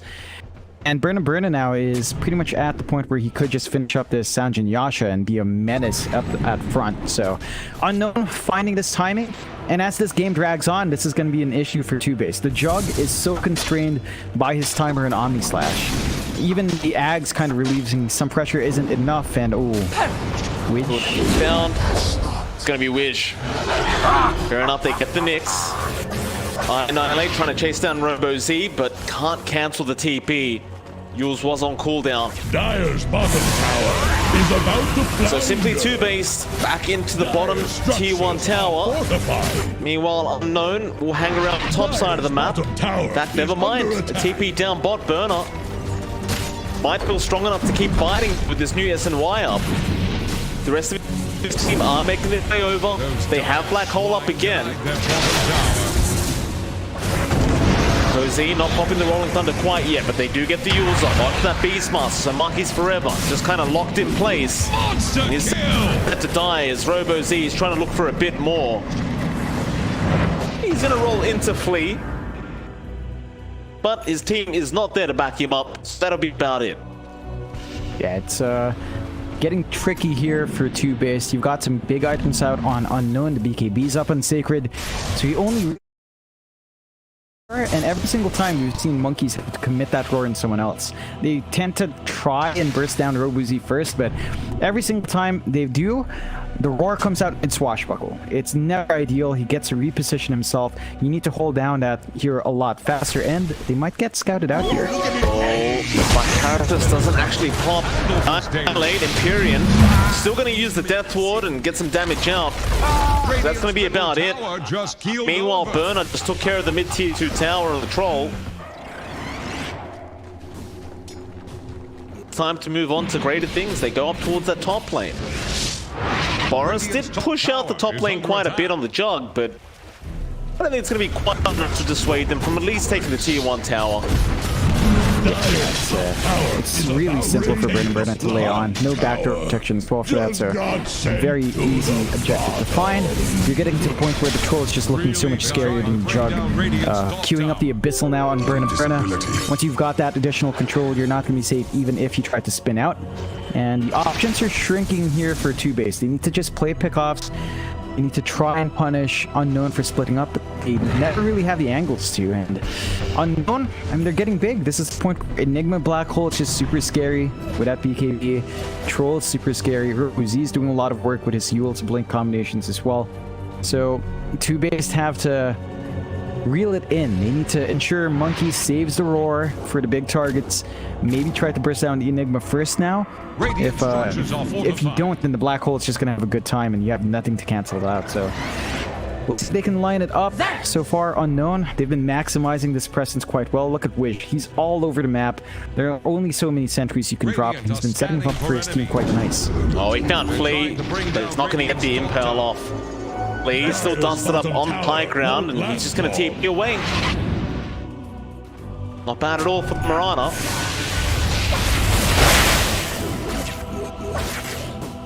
At what stage do you think the base can actually confidently fight back? Ooh, it's a while. I think you want Boris at 18 at minimum. So you have to wait for this level 18 to come out, which is coming out soon, and there it is. So max level Omni helps the cause. You want this Scotty to be up as well on the jog, just to ensure that the troll won't regen as much through his battle trance. You have to be really careful about all these spells. So 2-base just... they can't quite do it, but they need to find pickoffs. Like, you can't force the big 5v5. You just lose to Freezing Field, to Black Hole, BKB, and the Jug just doesn't get to focus his damage onto one hero. It spreads out too much. So, ideally, you'd make a smoke play, but they just don't have too much forward vision. And they're running to just farm the jungle while they can.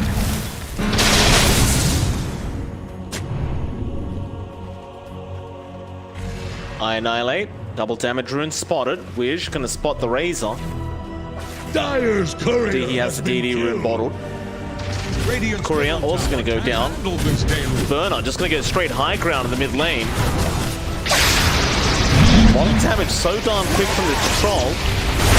There's your static click now to try and force him back a little bit. The Roshan is up, so unknown. They don't have to really force this without an Aegis. They could just try and go for the Roshan. And having an Enigma with Black Hole up is going to make it a lot harder for Simply 2-base to try and counter that Roshan play if they go for it. Yeah, they've got to be super cautious fighting in such an enclosed spot. Unknown can just easily take control if they wanted to. Should be able to scout it out soon as well. And Burner should just be able to melt. He already has the Basher up. Abyssal lined up next. The Troll is just becoming a very big issue. You are itemizing the correct way here, I Annihilate. He's trying to go for the Heaven's Halberd. There's just not enough warmth to make that come out fast enough. You want it right now, so you can force something big against that Troll. And it's taking too long. In fact, he changes his mind. He just goes for the AC next. You just want him to sustain through the physical damage, which can work, but it's a long way to go. That Roche is already gone. Radiant's courier has been killed. That's an easy. For Burner has the Aegis and Cheese, but he'll give the Cheese away to Robo Z. Caring is caring. Dire No, scanning back for into the mid lane. I still think the Simply 2-base guys are the ones that have to defend. Tower is about to flower. Wish. Oh, they're gonna find Flea. A nice impel, not waiting for the strike of the Vendetta. Cost right there, and they get the follow-off stun from Robo Z. Won't last long. They can at least try to force a buyback now from Flea. Empyrean? Killing spree! Another one caught out. I heard it forward as well, but obviously it's not going to lead to much. Simply 2-base are doing a very good job of just kind of creep skipping here in this mid lane though. Monkeys Forever hasn't allowed any creep waves to go by. So they can't actually go high ground at the moment. No, they could Robo Z does find him. love to get a Eagles off. Can he get vision for it though? Ooh. No, he can't. Just a hair off. Okay, so this is pretty darn good from 2-base, stalling out that high ground push. They should avoid fights with Boris. Oh, Boris, no.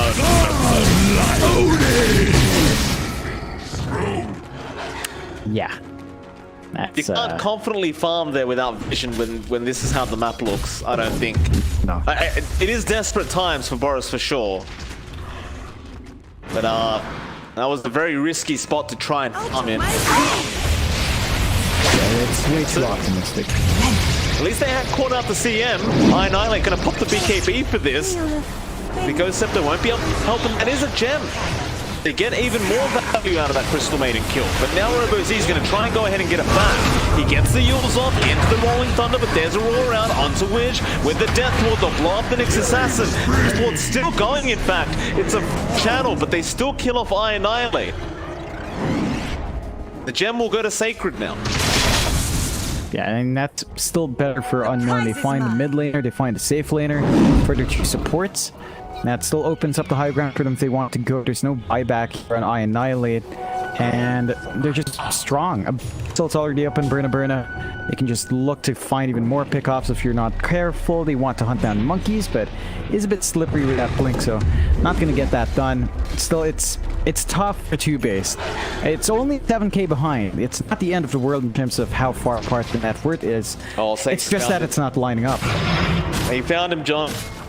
Who wins the battle of the off lane?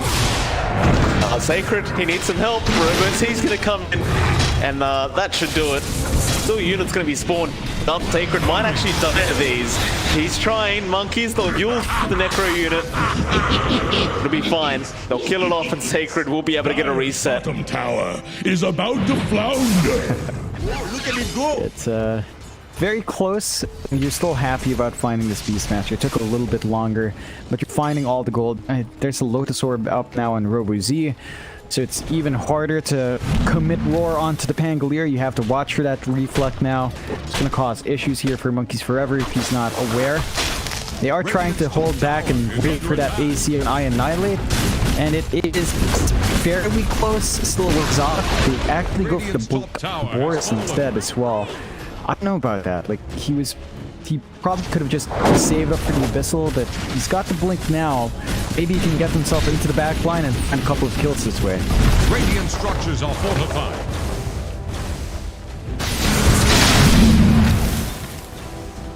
Radiant's top tower is on the rocks. 3 tower getting quite low. Drop. Oh, they found the Spike Carapace on the Razor. Annihilate.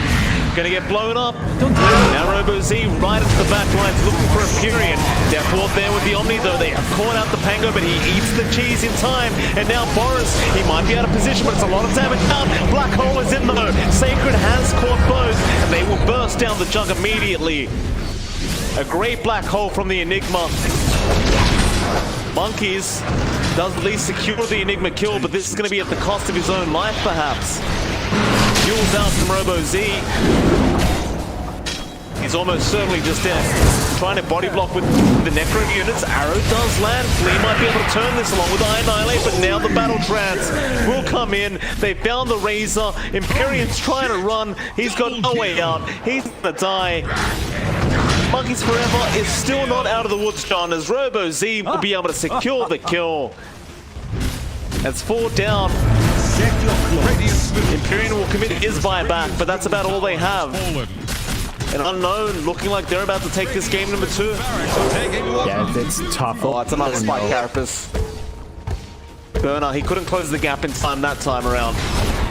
Radiant's middle barracks have fallen. But straight down to the bot racks, no wasting time. They want the Megas. Tower faces a stiff win. Yeah, it's you have nothing to worry about now. You've got the Satanic up, you can pop it on, you can get caught out. Response is still a bit slow, and he can't really stop you. It's just 2 supports. They're not a threat at all. Oh, nice impale out, swashbuckle in. They've killed off Empyrean. That'll be a dieback on the Witch Doctor. There's only 1 range Rax left, and that's back in the mid lane. Burner will go ahead and take care of it. In fact, never mind, 2 range Raxes left. 1 more. Yeah, it's just gone though. Like they can't hold. They have the jug, no Omni Slash. It's super awkward. You're tied into this timing, and Boris could even find that solo kill on the Pangolier Walder. So I'm not sure what target he can really go for outside of CM. 4 towers now under siege. This is looking like a very, very tough defense, but simply 2-base, they may as well give it 1 more crack. Radiant's middle tower just keeled over.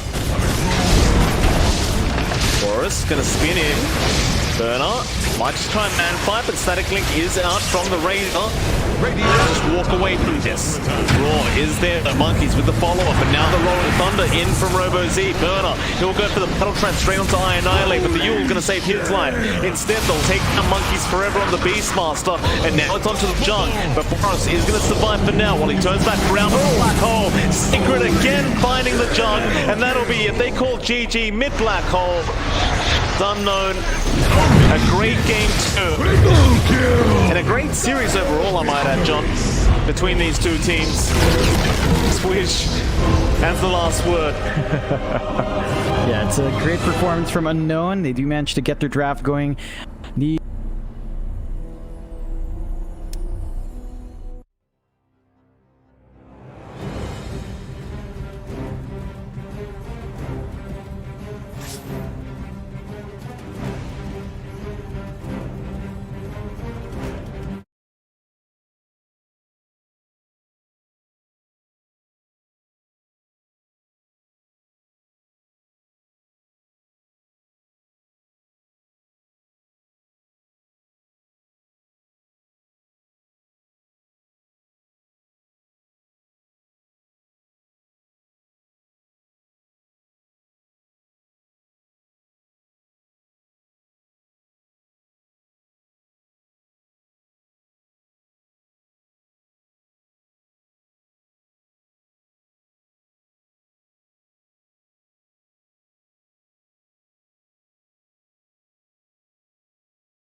Dire's ban now.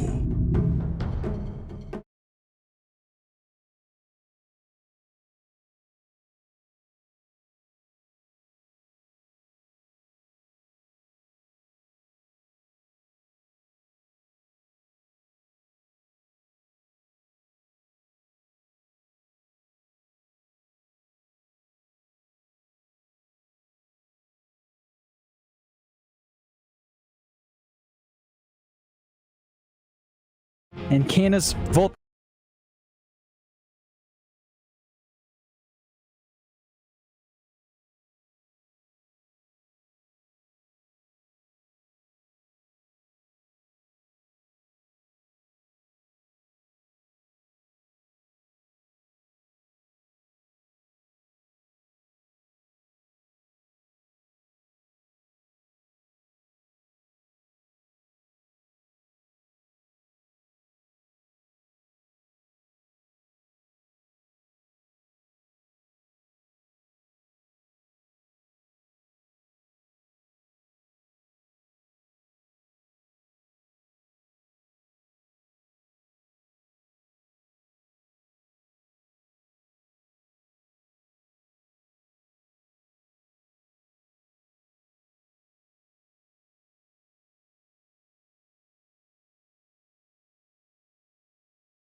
Kind of dancing as well, so it's a good way to kind of control the shaker there and give you some chase, especially with your spit on hand. Hook shot in, roll in, really easy follow-up to set up for fights.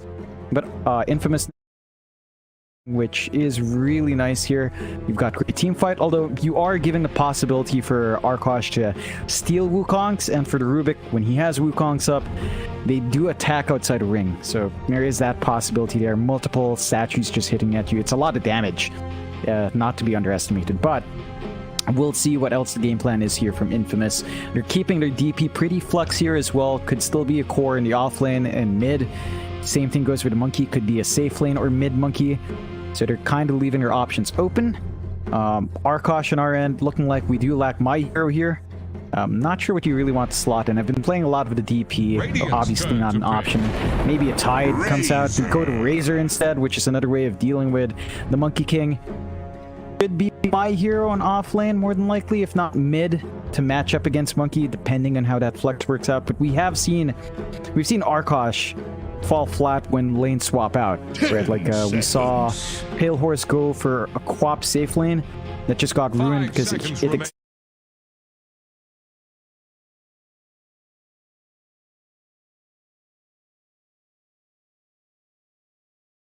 it's time, or whether we get caught with our pants down, I'm not sure.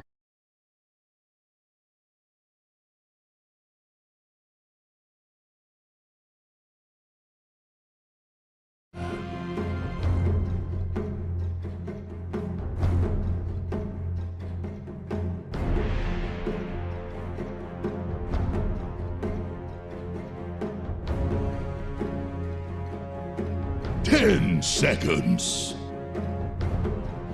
No. No, you don't 5 understand. You seconds don't understand. remaining. We're not going to hear the end of this from Pale Horse. If it wins with Octarine, Pale Horse will be proven right. Get If a it loses bag. without Octarine, Pale Horse will be proven right.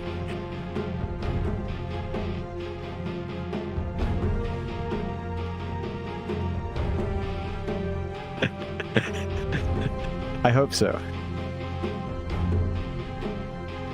10 seconds. 5 seconds remaining.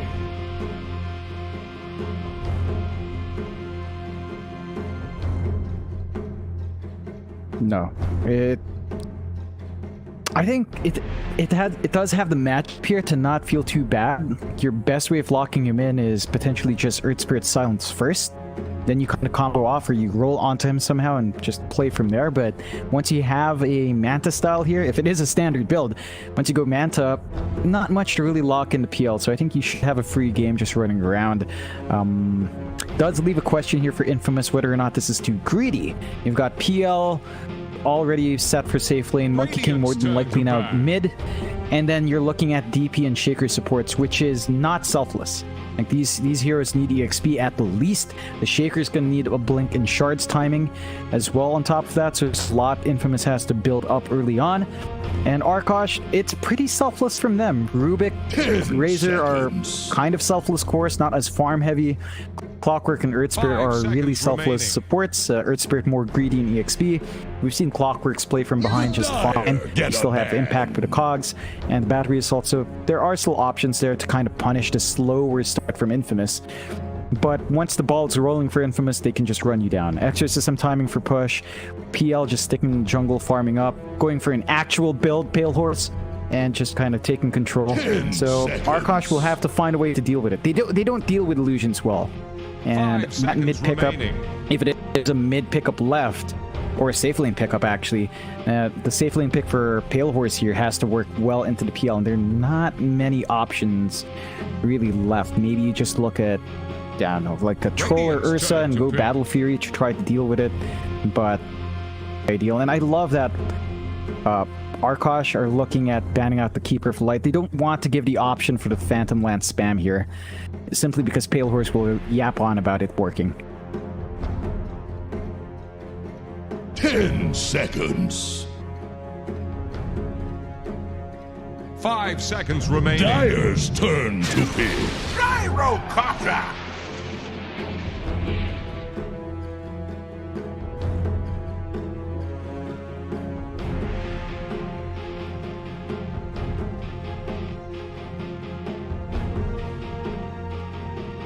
Ten seconds.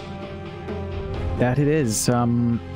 Basically 5 ruining the seconds right remaining. Razor pick, right? You pick it for Monkey. Now you have to wonder, is the Monkey even going to be a factor? Is he even a core? Is it back to support Monkey King here? Or is it a Gyrocopter support? Gyropos 5. That's actually, I think, a thing in China as well. Like, we were seeing that when we were last casting China about a year ago. We saw that every now and again. We see it in Southeast Asia sometimes.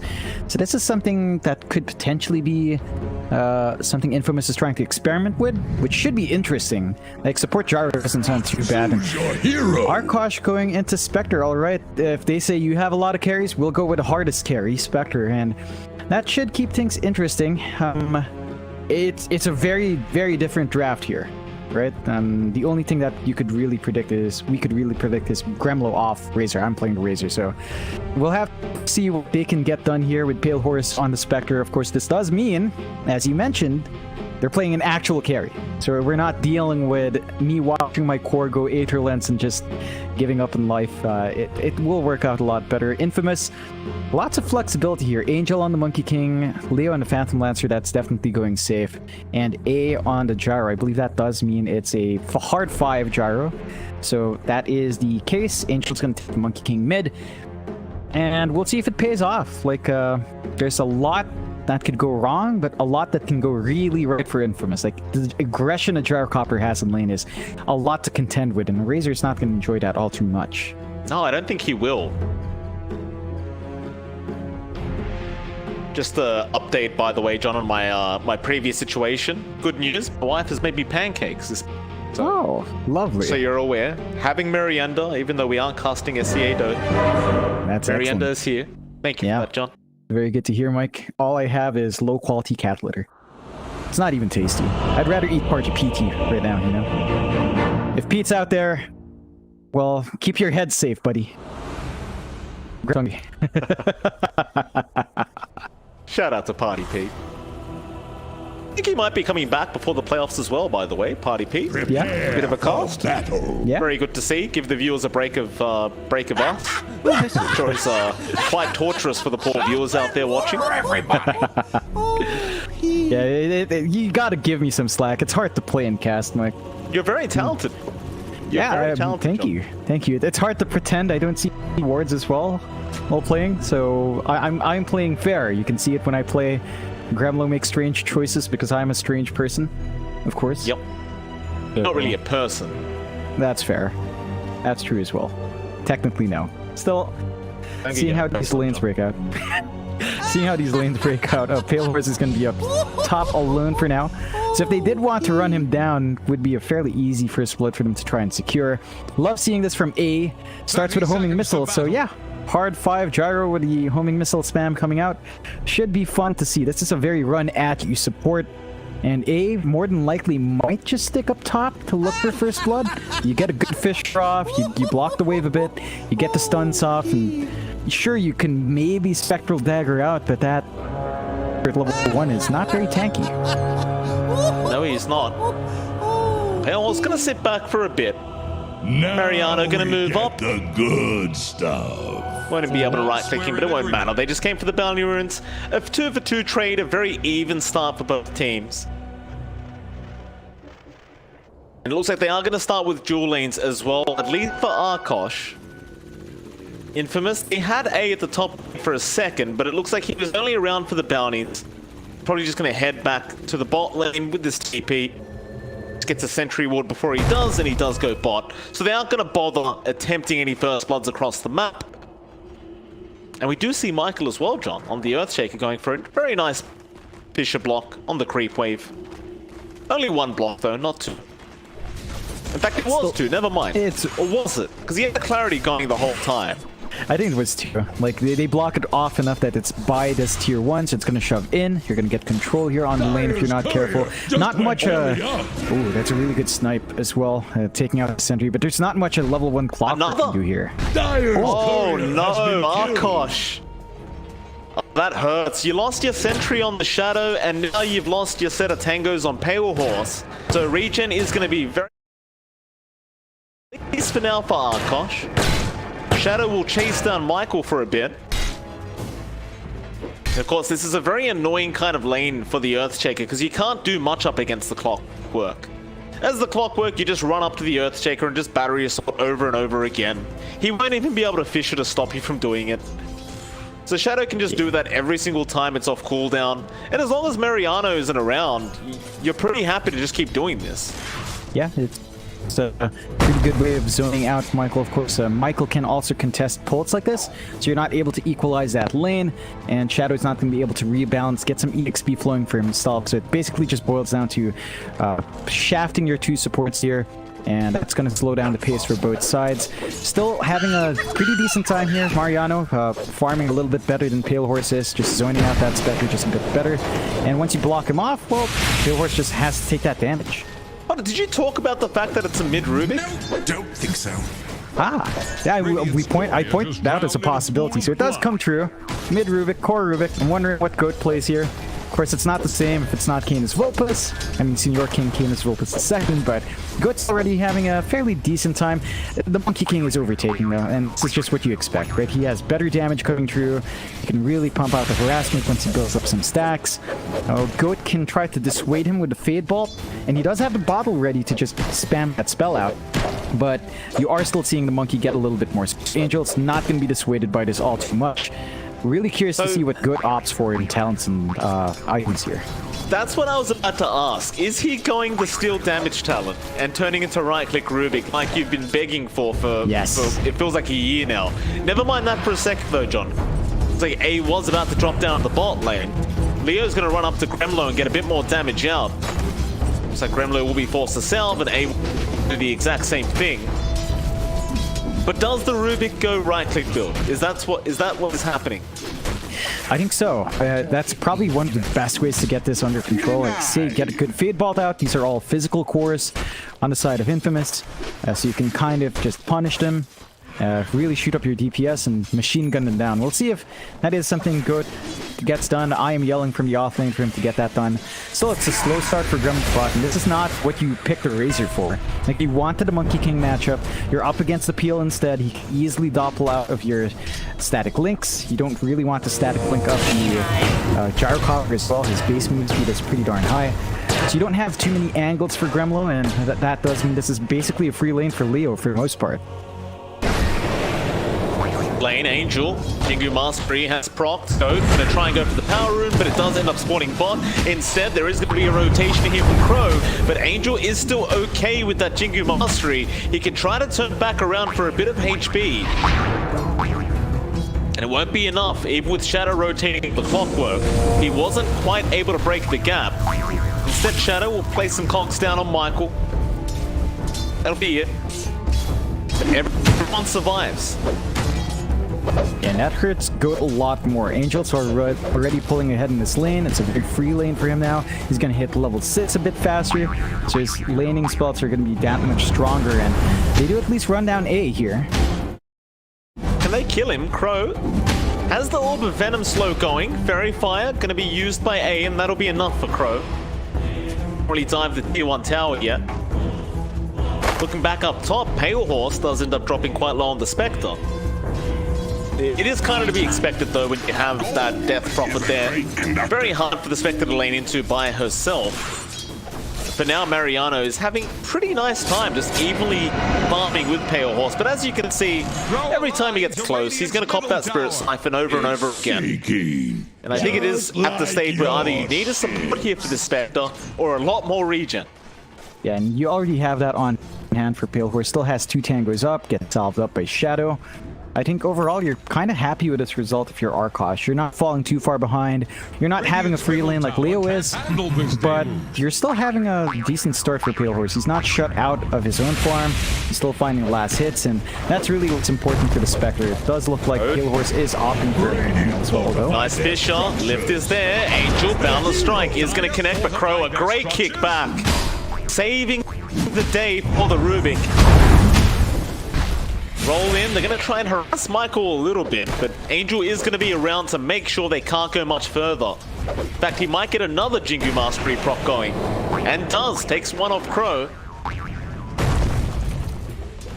Another Fisher, Goat, unable to get the Invis rune. Boundless going to connect, and Angel is going to get what he originally wanted. He will get the first blood onto the mid Rubik. This is about as good of a start as you could have asked for Angel. Yeah, that's just ideal now for the side of Infamous, and they managed to sort of just give themselves that head start, although early on. Well, they know that Leo's very low, but the problem is he can doppel away like that. Plasma Field not going to land either from Gremlo. I mean, you could argue that is kind of a wasted haunt. Crow still does manage to get A on the backside. They might be able to dive Leo. But I think the idea here for Pale Horse is that he can't farm top anyway. He may as well haunt down bot and try to get a kill. And if he can't, at least he's down bot now, so he can actually get some farm up. Yeah, it's a better time for the Spectre down here. Pale Horse is very close to this blade nail timing as well. So you're going to see him perhaps start to look for Ancients to clear out while getting that reflect damage off. So you have to be careful with how far forward you are. Everyone else is backed off from Arkosh, and there is some decent damage coming out from A. Some good right clicks out from Leo, and they are rotating more heroes down bot now in response to that. Try, Michael around, has the Fisher up, there's your Rocket Barrage from A, it's only level 2, but it does do a bit of damage. Michael, Fisher is going to be on target, but Pale Horse, he's not going to be able to run away. Even at level 2, that Rocket Barrage does deal so much magic damage, and unfortunately for the Spectre, not able to survive. Meanwhile, top lane, Mariano, they tried to jump him. He's just turning right back around onto Shadow now. He'd love a kill because he needs an Urn Charge. He's not quite going to be able to finish, but Angel is. The Urn Charges are up now for Mariano. And that roll actually broke the tree that Angel jumped into. Did stun him up for a second, but it won't matter too much. They got the kill. And they're still happy about this. Angel just taking activity on the map. He's level 7. This is the point where Monkey King can roam really well, has his power treads up. And so far, Infamous are hitting all their power beats here. Their power spikes are all lined up. The farm is coming in for every single hero. Arkosh 2k behind is slowed down by a huge amount. Like, you're not getting value from the Razor, from Gremlo. I'm not getting much in that off lane. Pale Horse is forced to just jungle. Smoke up, though. There is level 6 on Goat. He does have the enchant. And they roll. They roll in. Onto Michael. It'd be a nice easy kill there onto the Earthshaker. Radiant's bottom tower is staggering. Like A has also been spotted out here by Shadow, but Leo's going to turn right back around with the homing missile out from their gyro. Logs to block the way, but Leo could continue the chase with his Phantom Rush. It's like that'll be enough. Radiant's bottom tower Arkosh is under should attack. be pretty happy with that. I mean, they get an Earthshaker kill for themselves. It's not the best kill, but it is something that'll allow them to start Radiant's pushing down this tier 1 bottom faces a tower. stiff win. Yeah, the push is a lot slower for Arkosh, though. They don't have natural sieges here on hand, so it's not going to be as quick. That gives enough time for Infamous to group up mid. They've got Exorcism back up and Mariano. They're smoked up. They're going to pressure the mid and invade that jungle now. Radiant's bottom tower faces a stiff win. They headed though. They maybe looking for a kill into the mid tier 1, I think. Pale Horse, or they're going to spot out the big one. Exorcism popped immediately. Mariano, not even double thinking it. Right in. Blade Mail out. Is it going to help enough? Not quite. They got the Spectre. And Shadow is also going to die. Now Go, trying to turn this one back around. We'll go onto A and actually gets the DP. He stole the Rocket Barrage. Angel now trying to fight back, but look at the damage output from this room. He's going to get another. Gremlo getting a triple kill on the Razor. Oh, man. What a turnaround from Arkosh Gaming. Can't underestimate that. Rubik has a lot of damage output already, just stealing some of those key stats, and they really commit hard for Pale Horse. You're still unhappy through the Spectre, but Blade Mail does a lot of work as well. Like, it's that point where it just reflects enough damage to make it worthwhile. Although Goat might have overstepped, but she'd be He's fine. alright. He wants to get rid of the illusions with that Rocket Barrage over and over again. And John, I just realized something.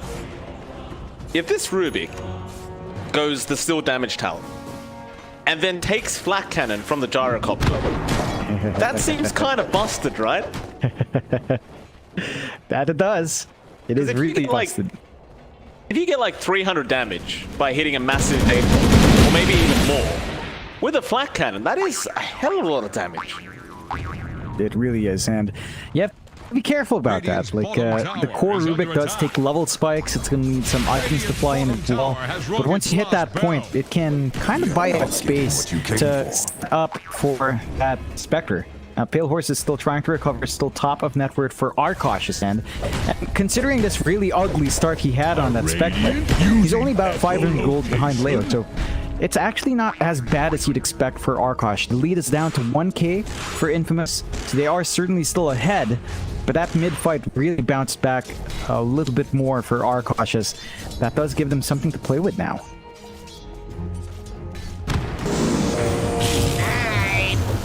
Cogs, Shadow. Roll Crow, gonna go onto Michael. Call down there from A to try and help out. A nice fish onto with the Echo out. They just trapped up and they'll at least get Crow. Pale Horse, however, has haunted in. He wants a trade out of this, but he can't dive the T1 tower yet. So another haunt, no, working out, but Goat had the Echo Slam.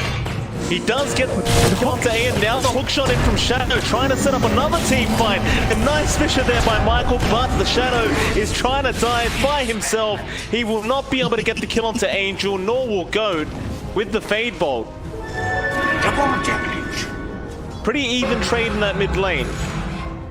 Goat took Crypt Swarm, which is actually very, very fun to use on the Rubik. You clear waves so easily with Crypt Swarm and Fade Bolt. Yeah, and Goat is hitting that spike now. Really big plays coming out from him. Wonder why Canis Veltas can't perform the same. We should probably just throw Goat up here. maybe this was for the better. Still, Arkosh, despite those kills, they are still lagging behind by 1k, right? Like, the other cores are taking hits to enable Pale Horse to get this farm up. But despite those big plays, it's still lagging behind at 4.2. I'm lagging behind on Gremlo's 4.3. We're not quite hitting our item spikes compared to Infamous, but the greedy start of Infamous is also starting to hurt them in the bum. Michael is trying to save for his blink, and while that's gone, he's not going to line up for these big echoes to slam places you want him to. Sprout. Shot perfect from Shadow. Nice angle there. Conk's pushback going to be pretty nice as well. But Gremlo can't get the final hit off. Michael's going to run away. Shadow will die along with Gremlo. And Infamous punish them for their dive. I guess it is buying time for Pale Horse. Positive for Arkosh, but it doesn't look amazing when you drop heroes like that. No, it's really not. And the one good thing for Arkosh is that Infamous's farm isn't that far ahead because they're spreading it throughout everyone, even the supports. So you're not losing out as much. You are forcing them to not focus on those creeps, which does give you a fighting chance as Pale Horse is still within 100 gold to Angel at least. So not as bad as it could be, but that's not a very positive. It's more like a positive spin in a bad situation. Arkosh still need a lot more to play with here.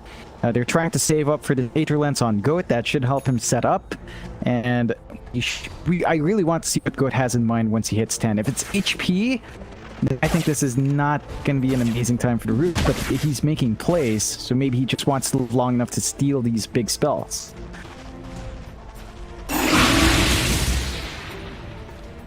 Ten. Goat. Look, he's probably not even going to go for a talent. Going to hold off for now, so we wouldn't know. Top lane, they have down Mariano. That'll be a very nice kill. Arkosh do manage to get it. Dire are scanning for Every kill that they can get like this really drags out the game just that little bit longer. But when you've got a Vector, the longer this game goes on, the better. You can already see Pale Horse working towards the Radiance build-up now after the Blade Bell. So nothing funny going on with these items for Pale Horse, just standard stuff for the Spectre. And I think it will transition very nicely later on up against the PL. Yeah, that's exactly what I'd like to see. No more Octarines in my chorus. This makes much more sense. It's getting that good, right? Don't curse it. Still, Michael? Called out. No, he is going to be targeted. He has the flat cannon, but has no damage to really use it. He's going to die. Angel with a dominating spree now on Monkey King. Mariano even trying to chase down Pale Horse. Does get the Yules off. Silence there as well, but you haven't got the follow-up. So have to let him be. Just have to be satisfied with the fact that they did just kill off a position 2 Rubik. Invisibility. Yeah, and that hurt the timings for Rubik. We're gonna have to see what goes into next. He's going for the Force Staff, so it looks like he does just want to focus on stealing big spells, making turnaround plays, which is fair enough, although In trouble. Goes down, Gremlo. I see. Nice pickup on the Razor. Pretty much be it. Everyone else back out. You know, John, Infamous, they aren't really... They don't seem too necessary to try and urgently finish this game or anything. I realize it's 17 minutes into the game, but I feel like Infamous are going to be quite confident in their own draft to be able to go late game. You do have essentially 3 carries on Infamous' side, so... I guess in some sense, they've got even better late game scale. yeah, they've gotten multiple heroes up there. Their farm distribution here on Infamous is still looking really nice. Every single core just finding what they want so far in terms of timings. And even the supports, Michael is pretty close to that blink. You will have to worry about the blink slams coming out now from the Shaker. That will complicate the process here for Arkosh. But until that point, they will hold steady. They do have to worry about it now. There's the blink on Michael flying in. You are also very close to Leo finishing up his Manta style. And once that's up, it's going to be harder to lock in the PL with your control and stuns. He's just going to have a free time weaving in and out. You have to play fast if you're Arkosh to buy that space out for Pale Horse and to shut down these enemy cores. But the greedier draft of Infamous is not really punished out here at all.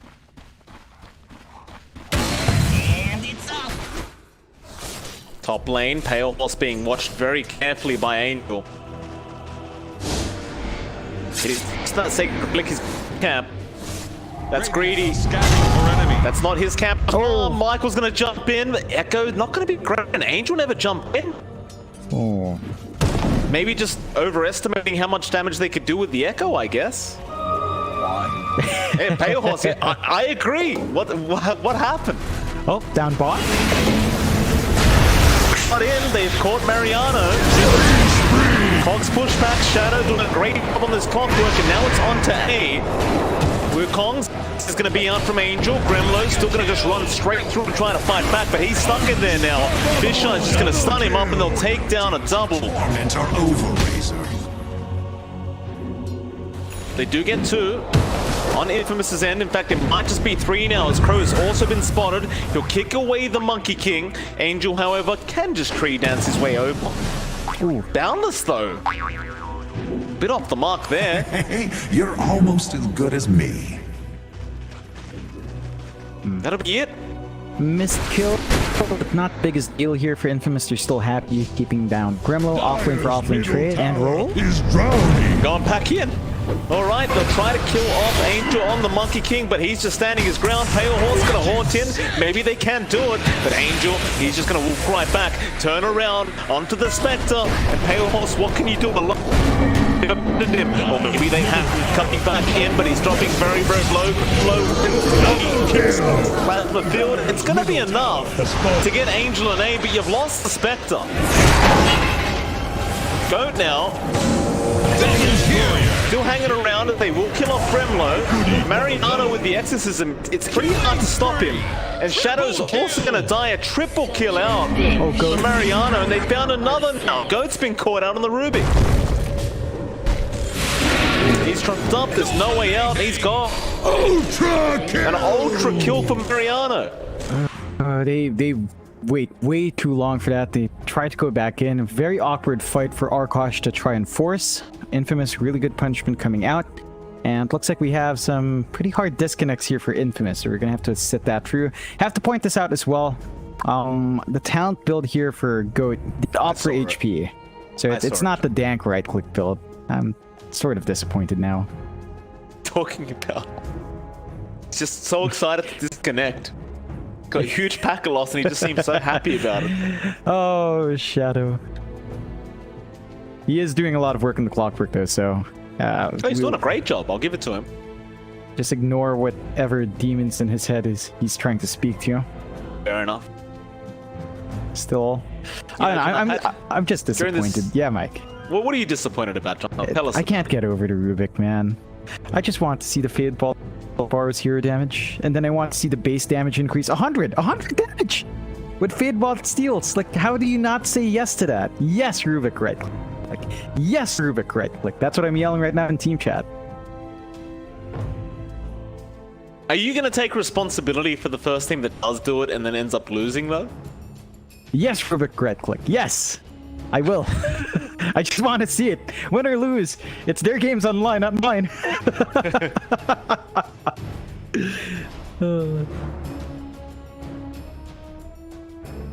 You know, John, throughout this whole game, I've had those pancakes sitting in front of me. Oh, goodness. Yeah. It's been a very, very sad kind of time. They're going slightly cold now. Well, Mike, here's a secret, Mike. While we're casting, people can't see us, so you could maybe sneak a bite or two in. You know, I would know. It's still Crow. In the mid lane is going to get taken out by Leo. And John, how dare you try to insinuate that I would ever do that? I'm professional, unlike you. Man, this PL now, Mike, with the diffusal up. This actual build on a PL. Gosh darn, it's actually working. Yeah. You mean diffusal blade into Max, John? Wow! I didn't know about this build. Horse didn't know about this build. That's some new tech right there, Mike. Seems like a good build, John. Arkosh. They need a good build at the moment, I'll tell you that. 18 to 12. 10k net worth lead for Infamous. Pale Horse, he's close to the Radiance, but it's not going to be quite enough, right? You need a lot more after that. It might make you a little bit harder to kill, but When you look at Leo, he's going for a heart. That's going to literally make him impossible to die. It's tough once the heart comes up on this Phantom Lancer.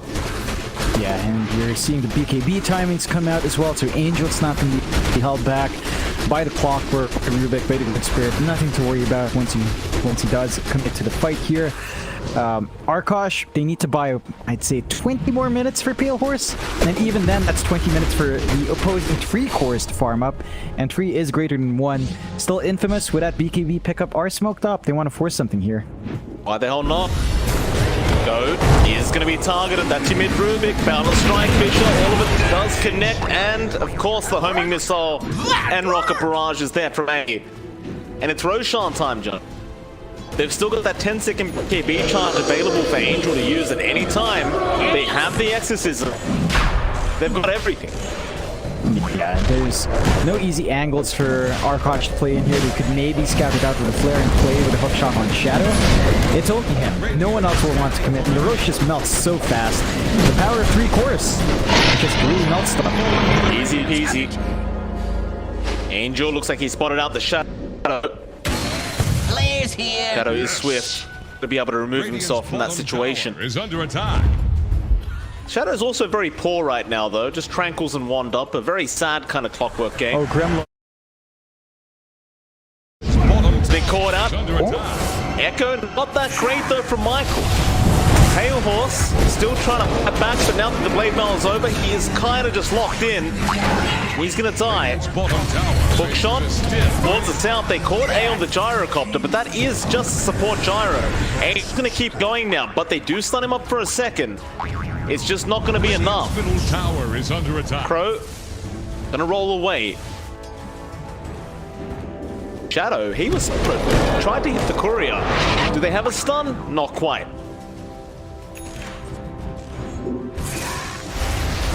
Now there's a Rubik in the trees. Goes just jumping around. He's gonna primal spring in. Wukong's was there, but they kick him right out for the Wukong's command. Crow's gonna die anyway. A nice kick out, but you know, it doesn't lead to much, which is the real problem here. Yeah, it's Still a Rubik in the trees, John. Yep. Goat just doing what he can, clearing out the creep waves while he can. It's probably not the safest spot for him, but it's the best he can do. Oh. They got the homing missile, they know. Dire's middle tower is under pressure. Get out of there, Goat. There you go. He's alright. Yeah, they're still going to lose this mid tier 2 though, and they have to remember Infamous still hold that Aegis. They still have that fresh 10-second BKB on Angel. He has not popped it yet, so you got to be careful here. Is drowning. Oh, Fisher, Boundless, Goat, very low, but going to be saved by the Earth Spirit. Knocked down. They are still losing a lot of towers, and Leo wants to go Hydra. I mean, you've got the Aegis, you've got the heart up. I actually don't think they can kill Leo. No. He's got 3k HP, 24 armor. He's got the Manta to dodge out any silences that come in. And on top of all that, you've got to kill him twice. Middle tower has fallen. Yeah, it's a lot to deal with. Maybe if you steal Slam and go sets up. Oh, Crow. He's going to get caught out. There's just so many long-range stuns they can throw here from Infamous. Luckily, the backdoor protection kicks in for Arkosh, but I don't know if it's going to matter because Leo is not leaving the building. Gremlo going to have to be cautious. He's caught again. Gets the finisher out. He's out of mana. He's going to try and run with Michael with the Echo Slam, just locking him down. Middle barracks have fallen. Oh, that's On a positive note for Arkosh, they can only take 1 Rax for now. Yeah, it's not like they're going to go for the GG push just yet. They're going to play it a bit conservatively. Arkosh does get a little bit of room after Pale Horse in that downtime. Rates us up on the spec. So there's some presence here. He's still saving up into the Manta. Then we expect the Heart, the Abyssal. 20 more minutes is all it takes for Pale Horse. So we'll see if they can buy those 20 minutes out. Arkosh, for their part, a Rax down makes it harder to get a shove going. Makes it harder to get that split push because you will have to respond mid. And again, Aegis still stands. BKB 10-second still stands. They smoke up, but they're right next to it. Won't last long. Left behind on the Rubik. Eventually Leo will spot him out surely and get the Phantom Rush. In fact, it'll be the Monkey King that does it, but Hookshot is there by Shadow trying to protect. Angel pops the BKB with the Wukong's command down now. They will get the clockwork at least. A does die in the gyrocopter. So Arkosh do get one. Pale Horse looks like he wants to fight. The roll in from Crow, they're going to try.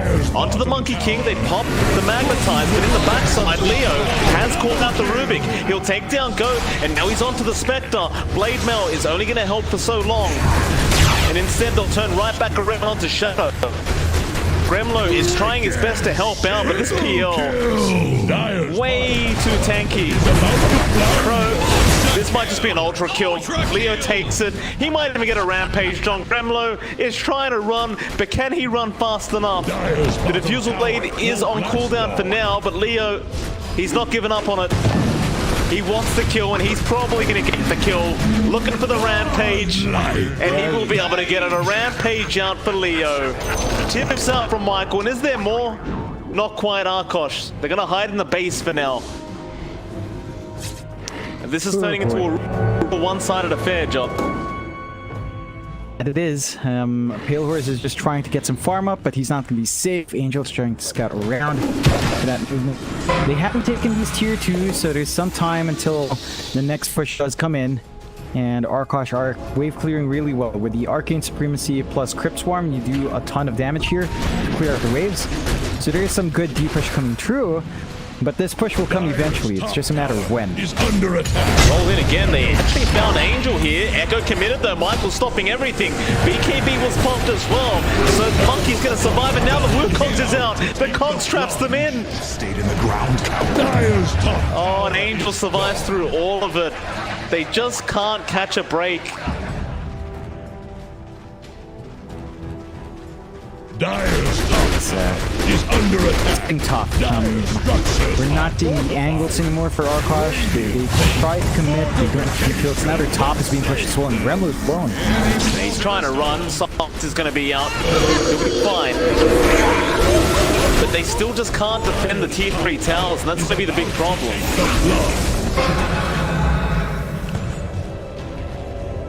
This Goat has the Crypt Swarm, so he can keep pushing out the waves. Dire's top tower has fallen. Tier 3 tower's gone. That's bad enough for Infamous.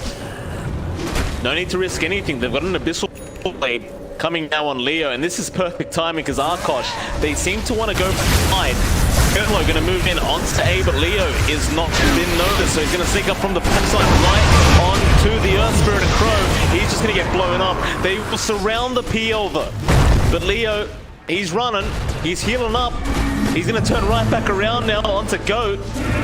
And nothing can stop this man. He just runs in freely. They can't actually lock him down. Goat's going to die now. Mariano on Pale Horse going to use him up. The Spectre just flying in the air. And they're going to bring him right back down to Earth. And there's the GG call.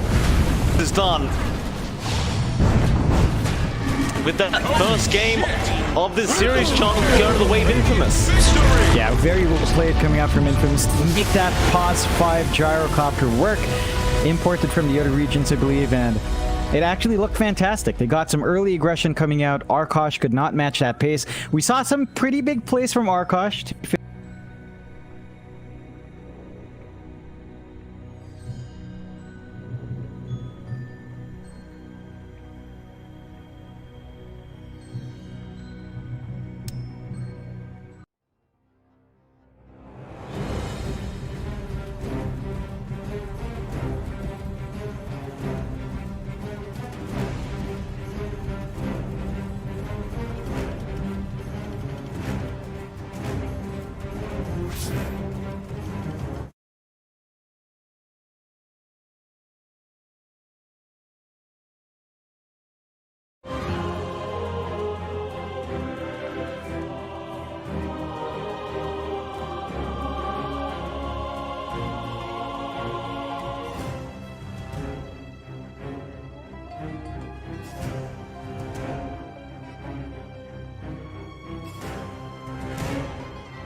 Dire's ban now. Radiant's turn to ban.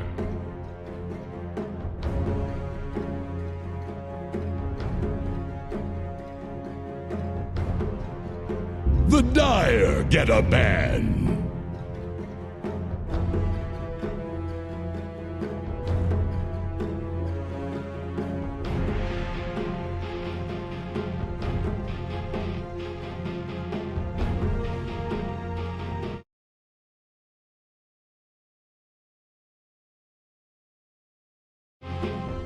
Five.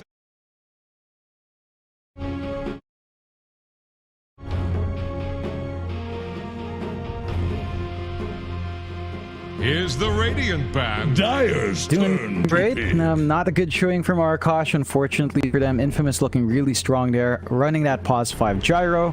Tech coming in from China, again, once again, if I do believe right. So it's working out well. They managed to make it really stand out. And Arkosh, moments there that looked good. Shadow was setting up some seconds. kills. Goat was playing really well in the mid Rubik.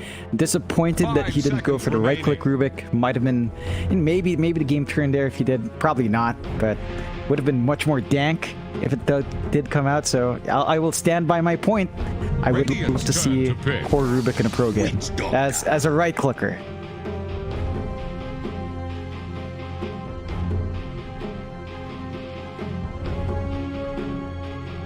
Dire's turn to pick. Tackies. Woo. Woo, woo, woo.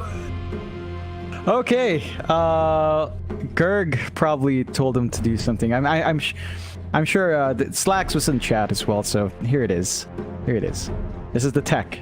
This is it. This is the secret technique stored in their tomes, deep underneath it. No one wants to read, unfortunately. So here it comes. The despicable techies. Turn to pick. I speak for the trees. Dire's ban now. Oh my god! Oh!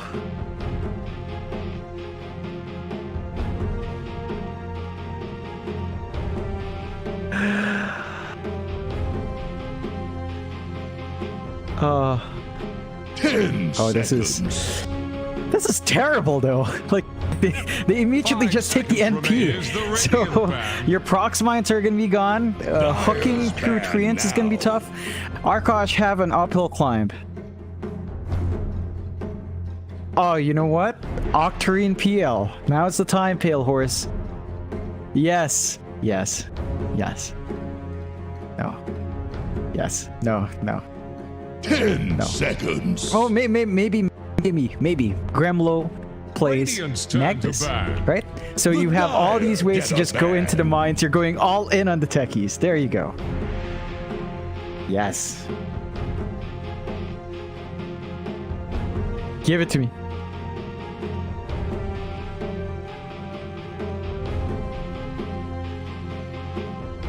Ten seconds. 5 seconds remaining.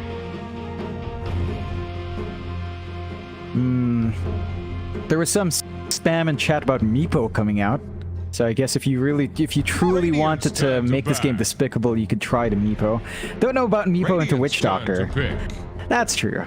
That's true. I don't know how much self-respect demons do have on Arkosh Ascent. I know I don't. I eat cat litter. Gremlo eats cat litter, so I don't know what self-respect there is, Mike. Oh, yes!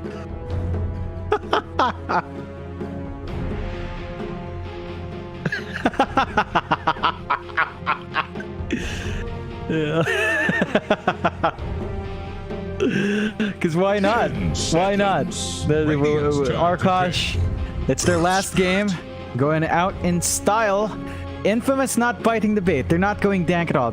I can't meme about the colors here. I can't meme about any teaming. It's a serious draft. Witch Doctor, Earth Spirit, Nature's Prophet on top. All business here for Infamous as they need those points. They want that 2-0. Arkosh, it's time to show off some of those demonly skills. Okay, it's actually really spicy. Alchemist, Alchemist safe, Sniper mid. It's one way to kind of deal with that NP. Farm the treants, I guess. 10 seconds. The Dire get a ban. Oh, well, it might be turning into the ugliest draft across both sides in Morphling. Look at all those 5 polygons he has on hand. Outstanding. 5 faces. Right Here's the Radiant ban.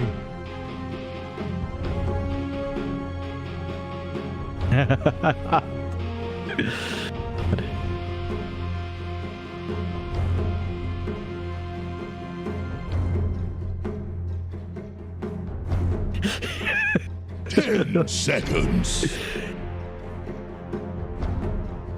Oh, 5 goodness. seconds remaining. Dire's ban now. Yeah. We'll see. We'll see if the AI overlords have a hot take on this one. Last picks. I don't know how you close this out for Arkosh. Alchemist coming true. That's probably our Pale Horse hero. Looking at, I guess, Gremlo? What I play? 10 seconds. Unless I'm playing offlane Pudge or offlane Techies or offlane Sniper. 5 All of those seconds sound... remaining. Well, none of them sound good anyway. I guess having them in the offlane is no better than having them as supports and stuff. But it should be the last pick offlane. I say at this point, just go with something like a Magnus. Just, screw it. Just go Magnus. You can justify it because you have the Alchemist, but you're really going for it for the RP into Mines. Yeah.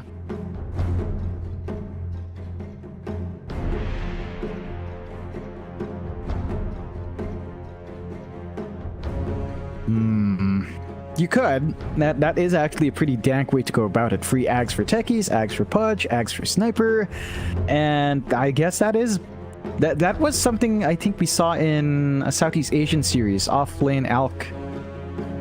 Except he went for Battle Fury, so I don't know about that one. But you could make it work.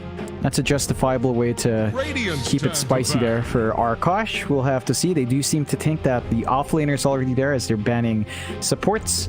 Just wanting to make sure the Morphling doesn't get disarmed or gets shut down by an AA. Dire's turn So again, to all pick. business on the side of Infamous, looking for more than likely our Radiant's mid pick turn up to here, pick. looking at an offlane In the MP. spirit. They go the Ember, very safe pick. They've got a lot of mobility, a lot of ways of running around, jumping the back line on the Sniper, hunting down the Techies, Mines with an NP. Lots of answers on hand. Arkosh, I better not see them dip into reserve time. They have not used reserve time at all. They have to just pick. Seconds. If they go into reserve time, that ruins this. 5 seconds remaining. Do it. Nope. Nope. Oh, we've lost.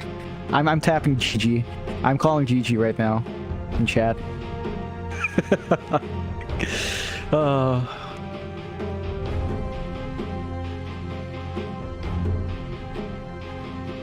Goodness. Oh, that is outstanding. Okay, I want you to expand chat right now, Mike. There was a bit of chatter. Dougie reminding us that the Nature's Prophet set for Shroom, the Shroom thing from the bug that disappears to Greater Treants, is still banned. So make sure they're not using it. And nothing, just Crow and Shadow. They're all feeling it. Shadow insulted me. Oh, you mean the in-game chat? I thought you meant Yeah, the Twitch in-game chat for a chat. second. No, the in-game chat, you monkey. Don't call me a monkey, whatever you are, Mr. Gremlo. I don't know what I am. I have no self-esteem, no self-identity, no self-actualization. On Maslow's hierarchy of needs, I'm down at the bottom. I'm eating cat litter. I'm not meeting my basic sociological and psychological needs. Still, Choose your there, yes, Magnus.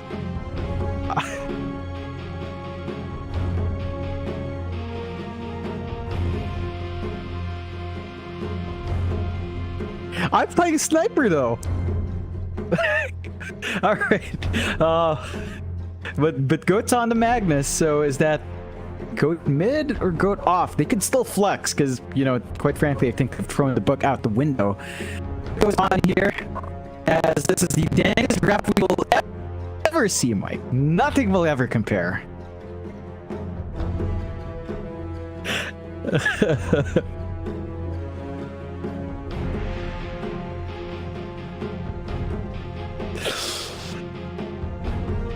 I've watched and played Dota for over 15 years, John. I would never believe it. I told you the story, right? One time I was tuning in to watch Tekker Rocket, an Oceanic player. Shout out to Tekker. I was watching him, and Boons, of course, who was playing on 5-Man Midas, Boons picked the techies, and Tekker was just yelling, "Boons techies!" Then he picked the Pudge. See, that's what you need to go into when you start with techies. You need to be open-minded. And in the Philippines, we ask that question as a lead up to a conversation. Are you open-minded? And the Filipinos would know what I mean by that. So, are you open-minded? And Arkosh says yes, they are open-minded.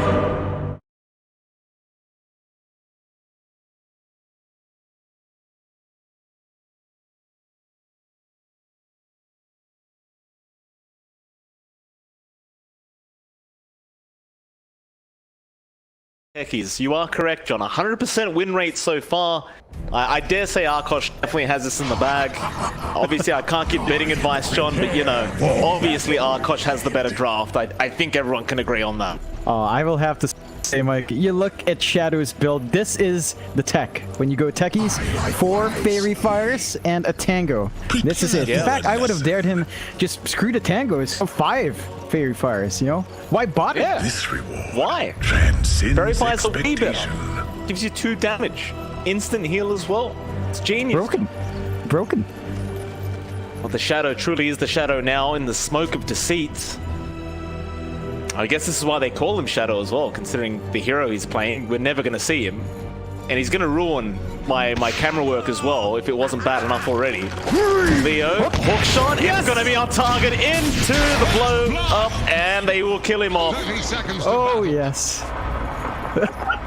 Bonsai, thank you for that, Shadow. The blast off perfectly placed. A great hookshot there from Crow. You see that? You see that? It's Crow, good luck, have fun after getting the kill. That's what you want. And he's doing the Roche play, come on. Remind us of Whitemon. Summon. Come on, Crow.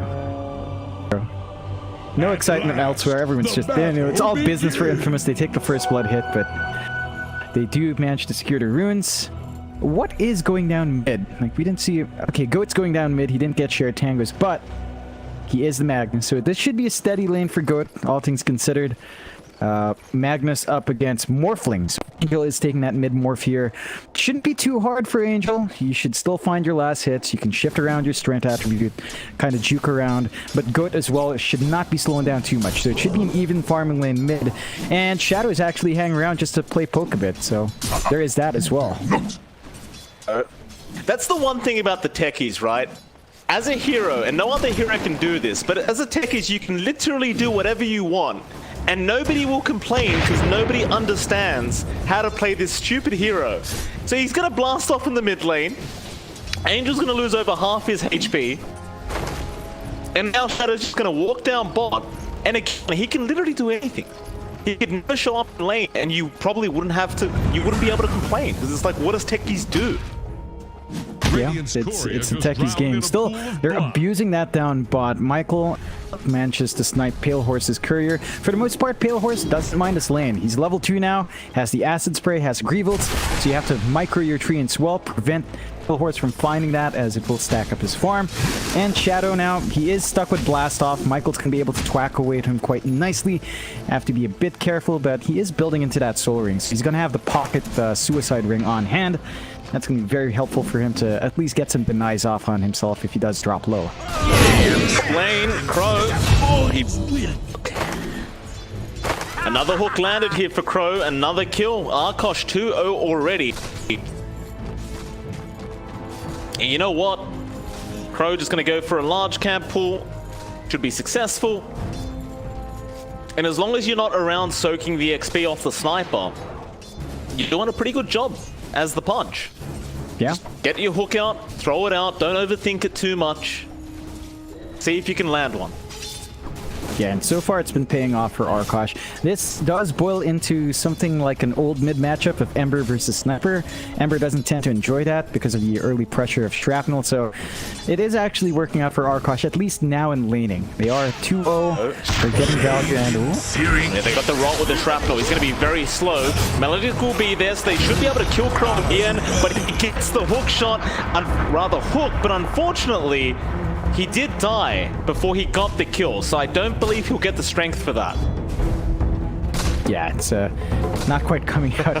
Crow with a big iron on his hip. Mike, if you played good games, like say Fallout New Vegas, you would know what that is, Mike. But you're not cultured, are you? No, I'm not. I have the game. I just, I got stuck in it. I get scared of those kind of games, John. I'm a bit of a wimp like that. Yeah, it gets dark. Something runs at you from behind, and then that's it. I'm old. Before and just gone. I'm never playing again. Sounds like you would make a lovely pause 5 as you'd run at every hero you see still. 3-1. Arkosh again, just finding the hooks again. Another hook out. Damage, but someone's Gremlo. They're actually going to get the Witch Doctor kill, but they do lose the sniper. Still Leo. Going to have to try and man fight Crow now. Crow going to eventually back off.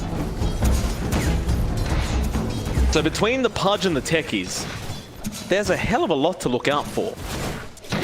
Oh yes, it's actually working here for Arkosh as well, right? Like the bot lane, Pale Horse is up 25-0, mid lane goes up 20-0 up against Angel.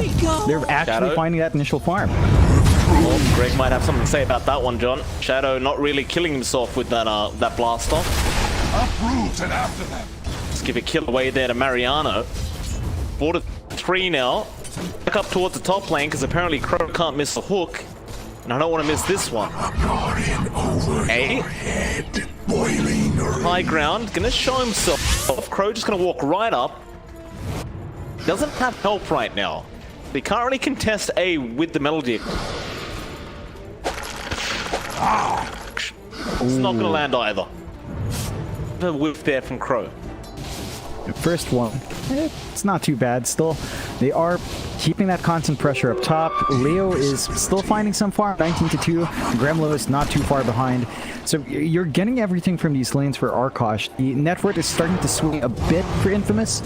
4 to less than 1k lead coming on their end, and Angel might just look to snipe this Banshee and should be able to get some. Bot lane. He almost managed to find the Earth Spirit of Mariano. He's going to try and run. Sprout up. Pale Horse. Wolf Pulling Blade through. Meanwhile, Gremlo top lane does kill off A. Shadow, meanwhile, on the Techies has kind of been stuck. Mine's around, but Michael's going to roll right through. Mariano is going to clean up the mine. Even top lane, Gremlo does eventually die on the sniper. Leo will take the kill on the Ember. And it's going to be hard to contest the Ember. He's got level 6 up. He can burst down the sniper, gap close, and burst down the Pudge as well. Right, Crow is not investing in the flesh heap. He has some magic res. It's going to be relatively easy to melt that hero down. Very low, Shadow blast off onto Mariano. It's a lot of damage, but Pale Horse is still going to drop on the Elk. Shadow unable to really get any damage out with these mines so far. Michael, it's going to be just fine as well. And slowly but surely, Infamous with their actual draft are starting to bring it back their way. Yeah, that they are. They're finding the steady goal. They've ridden through the toughest part of the laning phase.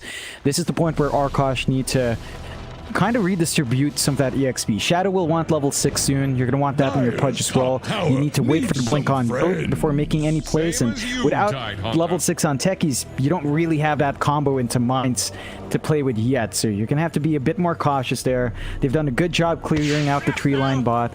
There's no value here from prox mines for Shadow. It takes away some of that presence on Techies. Gremlo in big trouble. Hook shot. He goes for the Ember rather than saving his sniper. Gremlo's going to be left to die.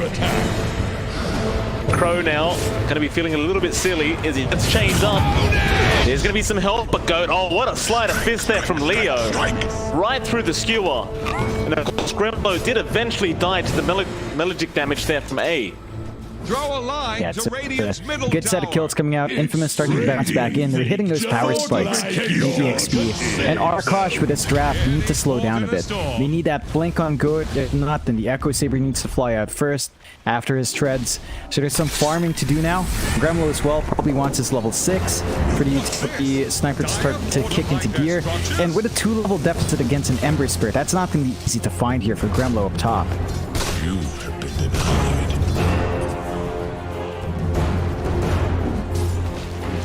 That Pale Horse in the mid lane is the Elk. They've left the bot lane completely alone for Mariano. So he's just going to go ahead and eventually take this tier 1 tower.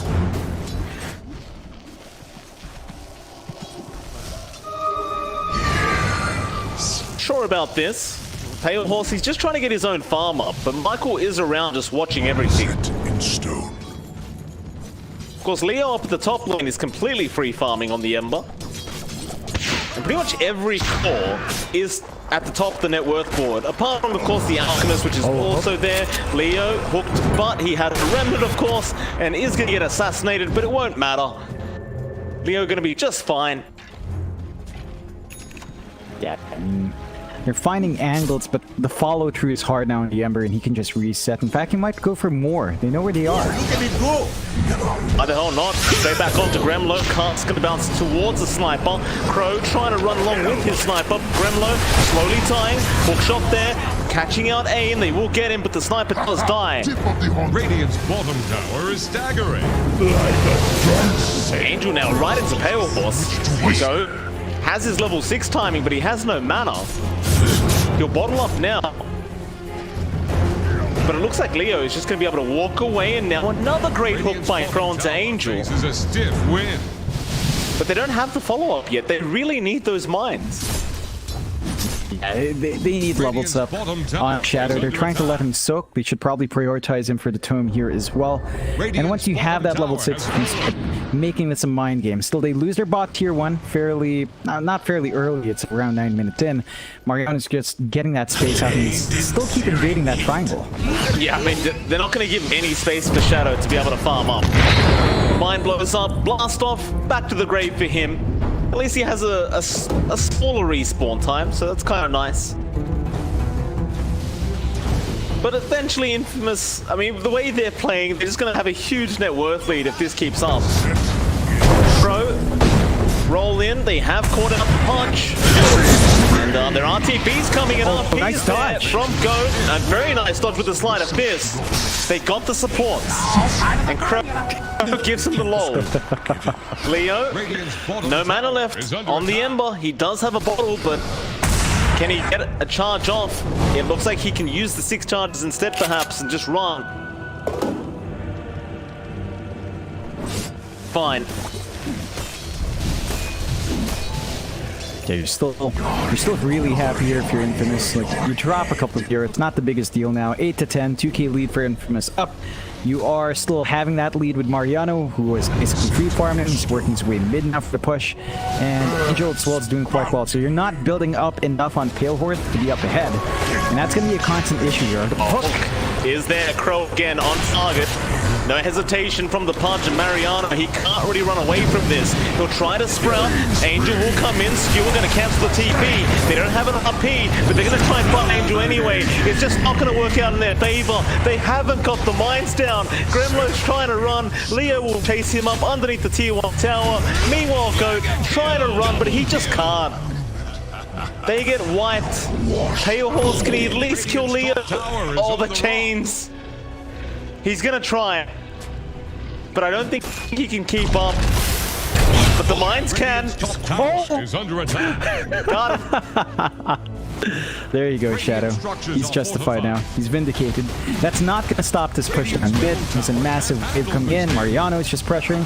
Pale Horse will try to clear, but the acid spray is not enough to melt those trees. So still going to be able to find that, and not going to be able to get that counter fight. Infamous now 4k up. There is a smoke here from Arkosh. I want to keep trying. Michael. Hook. Crow cancels the first. Hook shot. Not going to catch him in the roll. I didn't really know about that mechanic, if I'm honest, John. I didn't know the hook doesn't catch you if you're already rolling. So there you go. I think it's the roll speed. The hook speed is just way too slow to catch that one out. So just way too far. I'm pretty sure he connected. I could be wrong. Maybe I'm just a little bit blind. Anyway, it doesn't really matter. Gremlo can chase down Mariano. Hook not going to land. Come.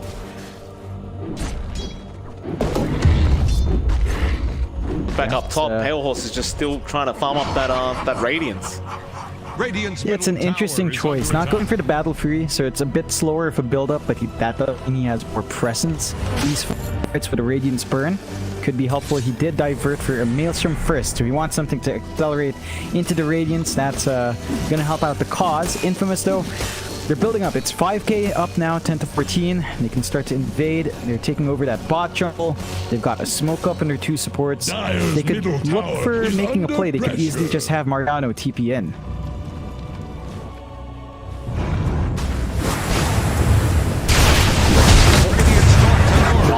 Catching out Goat.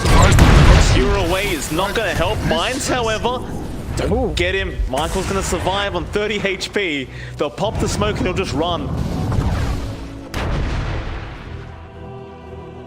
I keep hearing mines across the map, but I just can't find out which ones are blowing up. Radiant's middle tower can't handle this game. Yeah, it's just Shadow trying to farm the lane now. He's just trying to get some gold up, trying to farm into the arcane beat so he has more sustain. They're trying to hold onto their outer towers here, Arkosh, but that top tier one should just fall. Have to be careful about trying to lay it. Radiant's top Yeah. tower. Fine for just now. got Crow sent already used the to hook. Roshan also going down to 8 for this. Dire's middle tower Angel just is drowning. have an Aghanim Scepter up soon on this morph. Who is he morphing into with that Ags? Lots of options. He could try the NP, maybe just Earth Spirit is the most useful, but I guess... Yeah, I'm Oh, not it quite is sure Earth what he Spirit wants. actually. Yeah. Yeah, double Earth Spirit roll is completely broke. That I it forgot. is. We watched TNC do that once. Never again. It was... Yeah, it's scary. Scary. Gremlin chains up. Hook is nice. But the waveform forward. Angel's not done yet. Adaptive strike, not going to be enough. The raindrop saving the day. Gets, you can see that Infamous want to play fast with this. Aegis are trying to just invade that triangle, still control, although... Nice hook. They've got Angel underneath the tier 2 tower, but no dismember. Last dodge. one's gonna be juked out. Leo, he gets dismembered now. There's your stun out from Pale Horse. RP not gonna be needed to be committed. What is right? They get the kill. That's actually a pretty big pickup on the Ember. Now Angel, hook is gonna land again, but Angel's just gonna wait for him right back out. Gremlo tried to race him for the bounty, but isn't gonna be able to get away with it. The seeds of fortune. Gremlo continues to farm up his spirit vessel on the sniper, apparently. Yep. It's a new one, John. I haven't seen that itemization on the sniper in quite a while. Absolutely fresh tech for me on Gremlo. You know, you've got the Tranquils up as well, just because I can't farm anything else. It should be useful against Angel, and no one else really can carry a Spirit Vessel. Maybe Crow could have, but he's opting to just prioritize the Aetherlinks. I was gonna say, you have a Pudge. Oh, we didn't see that for Crow. Stun gonna be out from Pale Horse. They have still got the Morph, and they will get the Aegis. Gremlo now straight TPing out, and so is Crow. See yous. I mean, that's the way to do it. Take the Aegis out. That means Angel's not going to be standing up front for a while longer. He is only 800 gold away from his Ags, though. So that's going to be an issue. We see Pale Horse re-itemize towards some Mjolnir, but that triangle is still not safe. Keeping constant wards and vision out and just not allowing the Alchemists to have some farm in this game at all.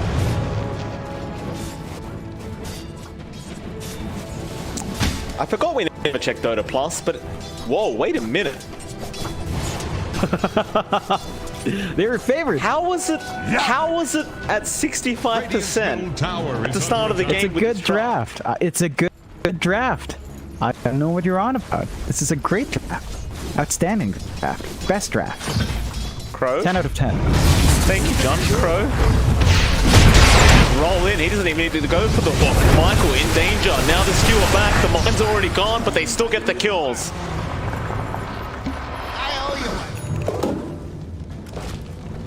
John, I paid for this service. How is that a thing? How could they possibly have the higher win probability at the start of this good. game? It's that easy. It's good. It's good, Mike. It's good. Still, Infamous, you know what else is good? Ags up on Angel. So you can turn into the Ember, you can turn into the Earth Spirit, and this is where balance truly comes in. Rolling all around, getting control off. You have to be a bit careful now on Arkosh's end, as Angel will just look to really show you what true balance is. Even Ags up now as well on Mariano. So he's got that lower Wrath of Nature cooldown and the Entangle coming out as well, which is going to cause issues in the middle of these fights.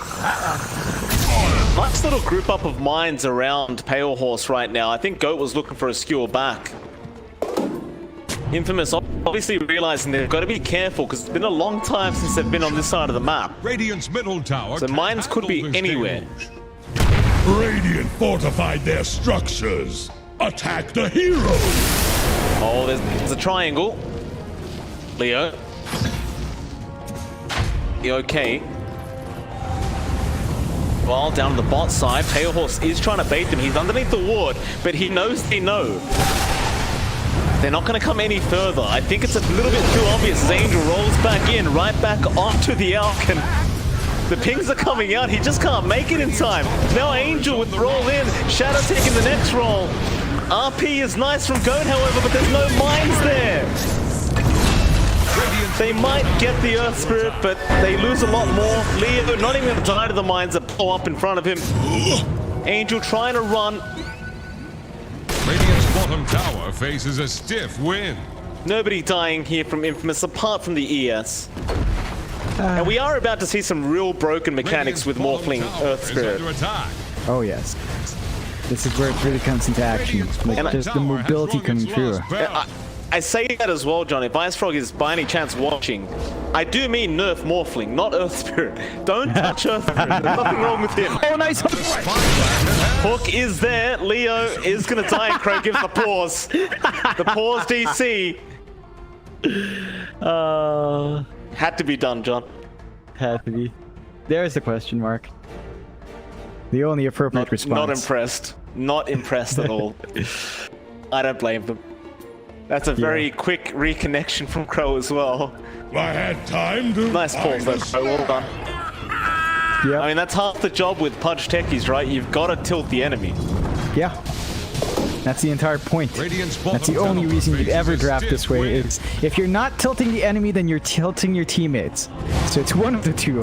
And obviously Arkosh did want to play this. Still go. Oh, nice stop. We'll roll right in. No real mines around. Only one. Hook, not gonna land either. A just gets a Death Ward into a double Maledict, and it's a lot of damage. Angel gonna clean him right up. And at this point, Angel doesn't really care so much about mines. He's gonna run straight into Pale Horse with a nice boulder smash and the pullback, and now they just keep going for more, and Pale Horse cannot throw the concoction because he was silenced. As the rolls continue, Michael just kicks away the Alchemist. What did it do? It's gonna cost him his life. Tell the ogre you're sorry. Oh boy. I don't know what to say. It's 11k up for Infamous. They're pulling their own memes off of the double rolls in. They've got the drive-bys as well, but Arkosh are not done. They smoke up once more. They have to, John. Keep going. Never give up, never give in. Crow.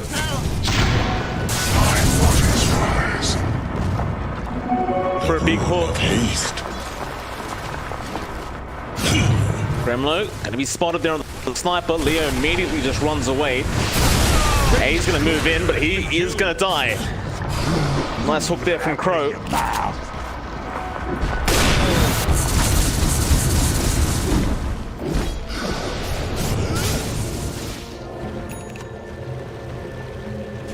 They're holding out in caution. This can be a bit worrying because Shadow can make some plays, although Shadow does get caught out here. Yeah, he does. Is it weird that I take pleasure in the techies dying? No, it's perfectly. It's a natural response. If you find yourself laughing at the techies dying for more than an hour, please consult your doctor. That sounds like a medical condition. Thank you to that, John. A Radiant using... Scan, they do scan out Michael. Hook is going to be there, bit short from Crow. Angel's almost got the full shotgun up now. Oh, the Morphling. RP? RP into nothing. There are mines on the other side though. There's no exit right here for A. maybe there is. He's out healing everything. Ooh. Regeneration. Bit awkward. Just a bit late in Shadow for the Mind Pop as well, so they don't manage to make anything happen. Maybe clean up that coordination a bit. Looks like Shadow was busy focusing on other parts of the map. Infamous still holding on to that 12k lead. 17-20 was Dota Plus. It's actually giving a 19% chance for Arkosh. You're listening to Dota Plus? I think it's right. Yeah. I want to believe it's right. Because if it's wrong, then why would we pay for it, Mike? People wanted to believe Artifact was a good game, John. How did that turn out? It's free now. There's that, True. you know? Drums pop mid lane. Remnant forward. Looks like they found the sniper. Hawk is going to be nice. Going to save Grimlo's life.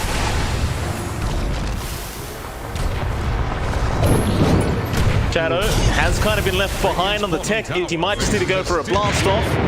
Gonna try. It's not going to be enough. A will help him.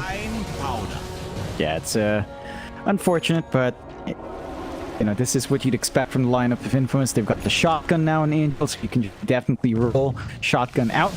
And that's a real drive-by there from Morphling once that's up and running.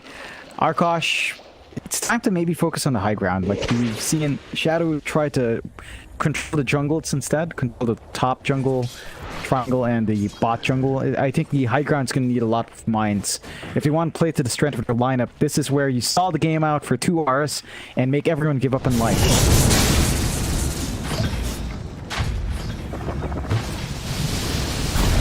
Go again. Wait for min. Angel. Hook. Not going to save Grimlo this time around.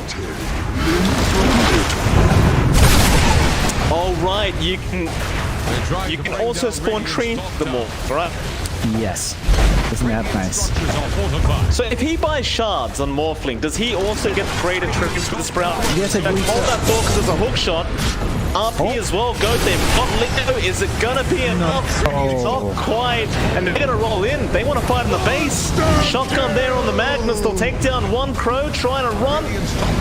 They'll roll back out right into the techies of all things Shadow. Trying to be sneaky, but they caught him.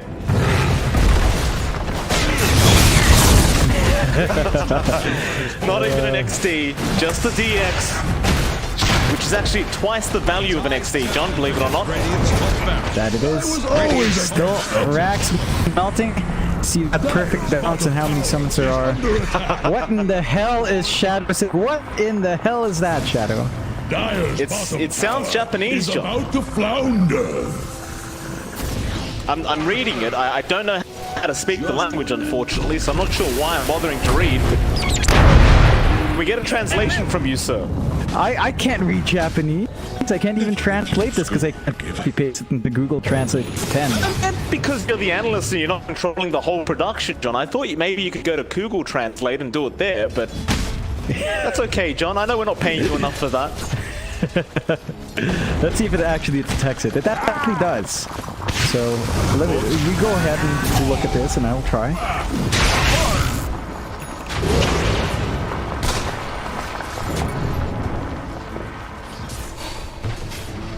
I love Earth Spirit Morphling. What I don't do for my Chimu, I have no clue what Chimu is. I feel like that is something... No, I have no clue. I guess like maybe his brothers or family or something, I guess, like his homies. I have a feeling I know what it is, but I'd rather not use Filthy Frank as a sword for Japanese. There's that as well. Thank you, John. Is drowning. Gremlo, hasted up, gonna run away on the sniper. This map is an absolute mess. Leo almost dies in the mid lane. Necro 3 book on life, I didn't even realize. Bombs, they've gone right in, but Angel just tanks all of the damage. And now the Alchemist is buying Dagons. Pale Horse has had enough. He's selling everything, he's buying Dagons. That's the game plan. That's the play. That's the tech right there. Look at this. Show us. Perma-stun him. Just perma-stun Grimlo. No, it worked. The Dagon worked. You got Leo. Leo with the Dagon. There's the XD Crow. back. Well played, Crow. Pale Horse now jumping right back in. Unfortunately, his Dagon is on cooldown, so he won't be able to get much done. Gonna have to wait. Oh, great from Goat, taking him right in past the tier 3 tower, but it's only A that's dead. Goat does go down the mag, a nice hook, but it's not gonna matter. Crow's also gone. Radiant's bottom tower. The Pale Horse has got an upgraded Dagon now, John. Dagon 3. Angel. Oh, they get him. They got the Angel. Pale Horse is gonna stun himself in the fountain. Blink away, blast off does not connect, nor does the skewer. Only one lane of racks left. They have to get the T2 tower anyway. Yeah, it's looking good for Infamous, but remember what happens when it's an Alchemist. Even against Mega Creeps, he's got the Empower, he can still clear out, and I suppose he can still farm up, so... It's something that can happen, but a very slim chance. Radiant's middle tower just keeled over. Two towers, they're down very easily. Roll in, looks like they want the punch. Crow gonna be chased down, kick away from Angel though, is not gonna help him out. Leo meanwhile just trying to juke out all the mines, but gets taken out by the shockwave. Techies AFK is the core from Mariano. They've caught out A on the Witch Doctor, but they'll turn right back around now to Pale Horse, and that'll be the outcome. Roll in, look it up. Doesn't matter. There's just more bowlers coming through. Infamous will not stop rolling around. Has fallen. Jeez. Radiant's middle barracks. Oh, a skewer though from Goat, but it's a bit short. No, he's still gonna die. The fountain attacks do chase down the Earth Spirit. Michael's gone. Assassinate on Angel. Gonna be cancelled off. I think that's it. Mariano's had enough. He's disgusted by this Techie's play. Just not always standard. They almost kill off the Shadow Techies. Structures are fortified. And I think that might be it. Arkosh, unless they've got any more dirty tricks up their sleeve, Mariano is not having it. Skill up. Into two mines, into a dismember. He's still alive. They've killed off Gremlo. Now the RP's out, but they haven't got a skewer, and the aim's gonna go down. In Gaming do manage to pull off a 2-0 victory up against Arkosh, and well, now we can confirm that Arkosh is actually out of the tournament. Yeah, unfortunately.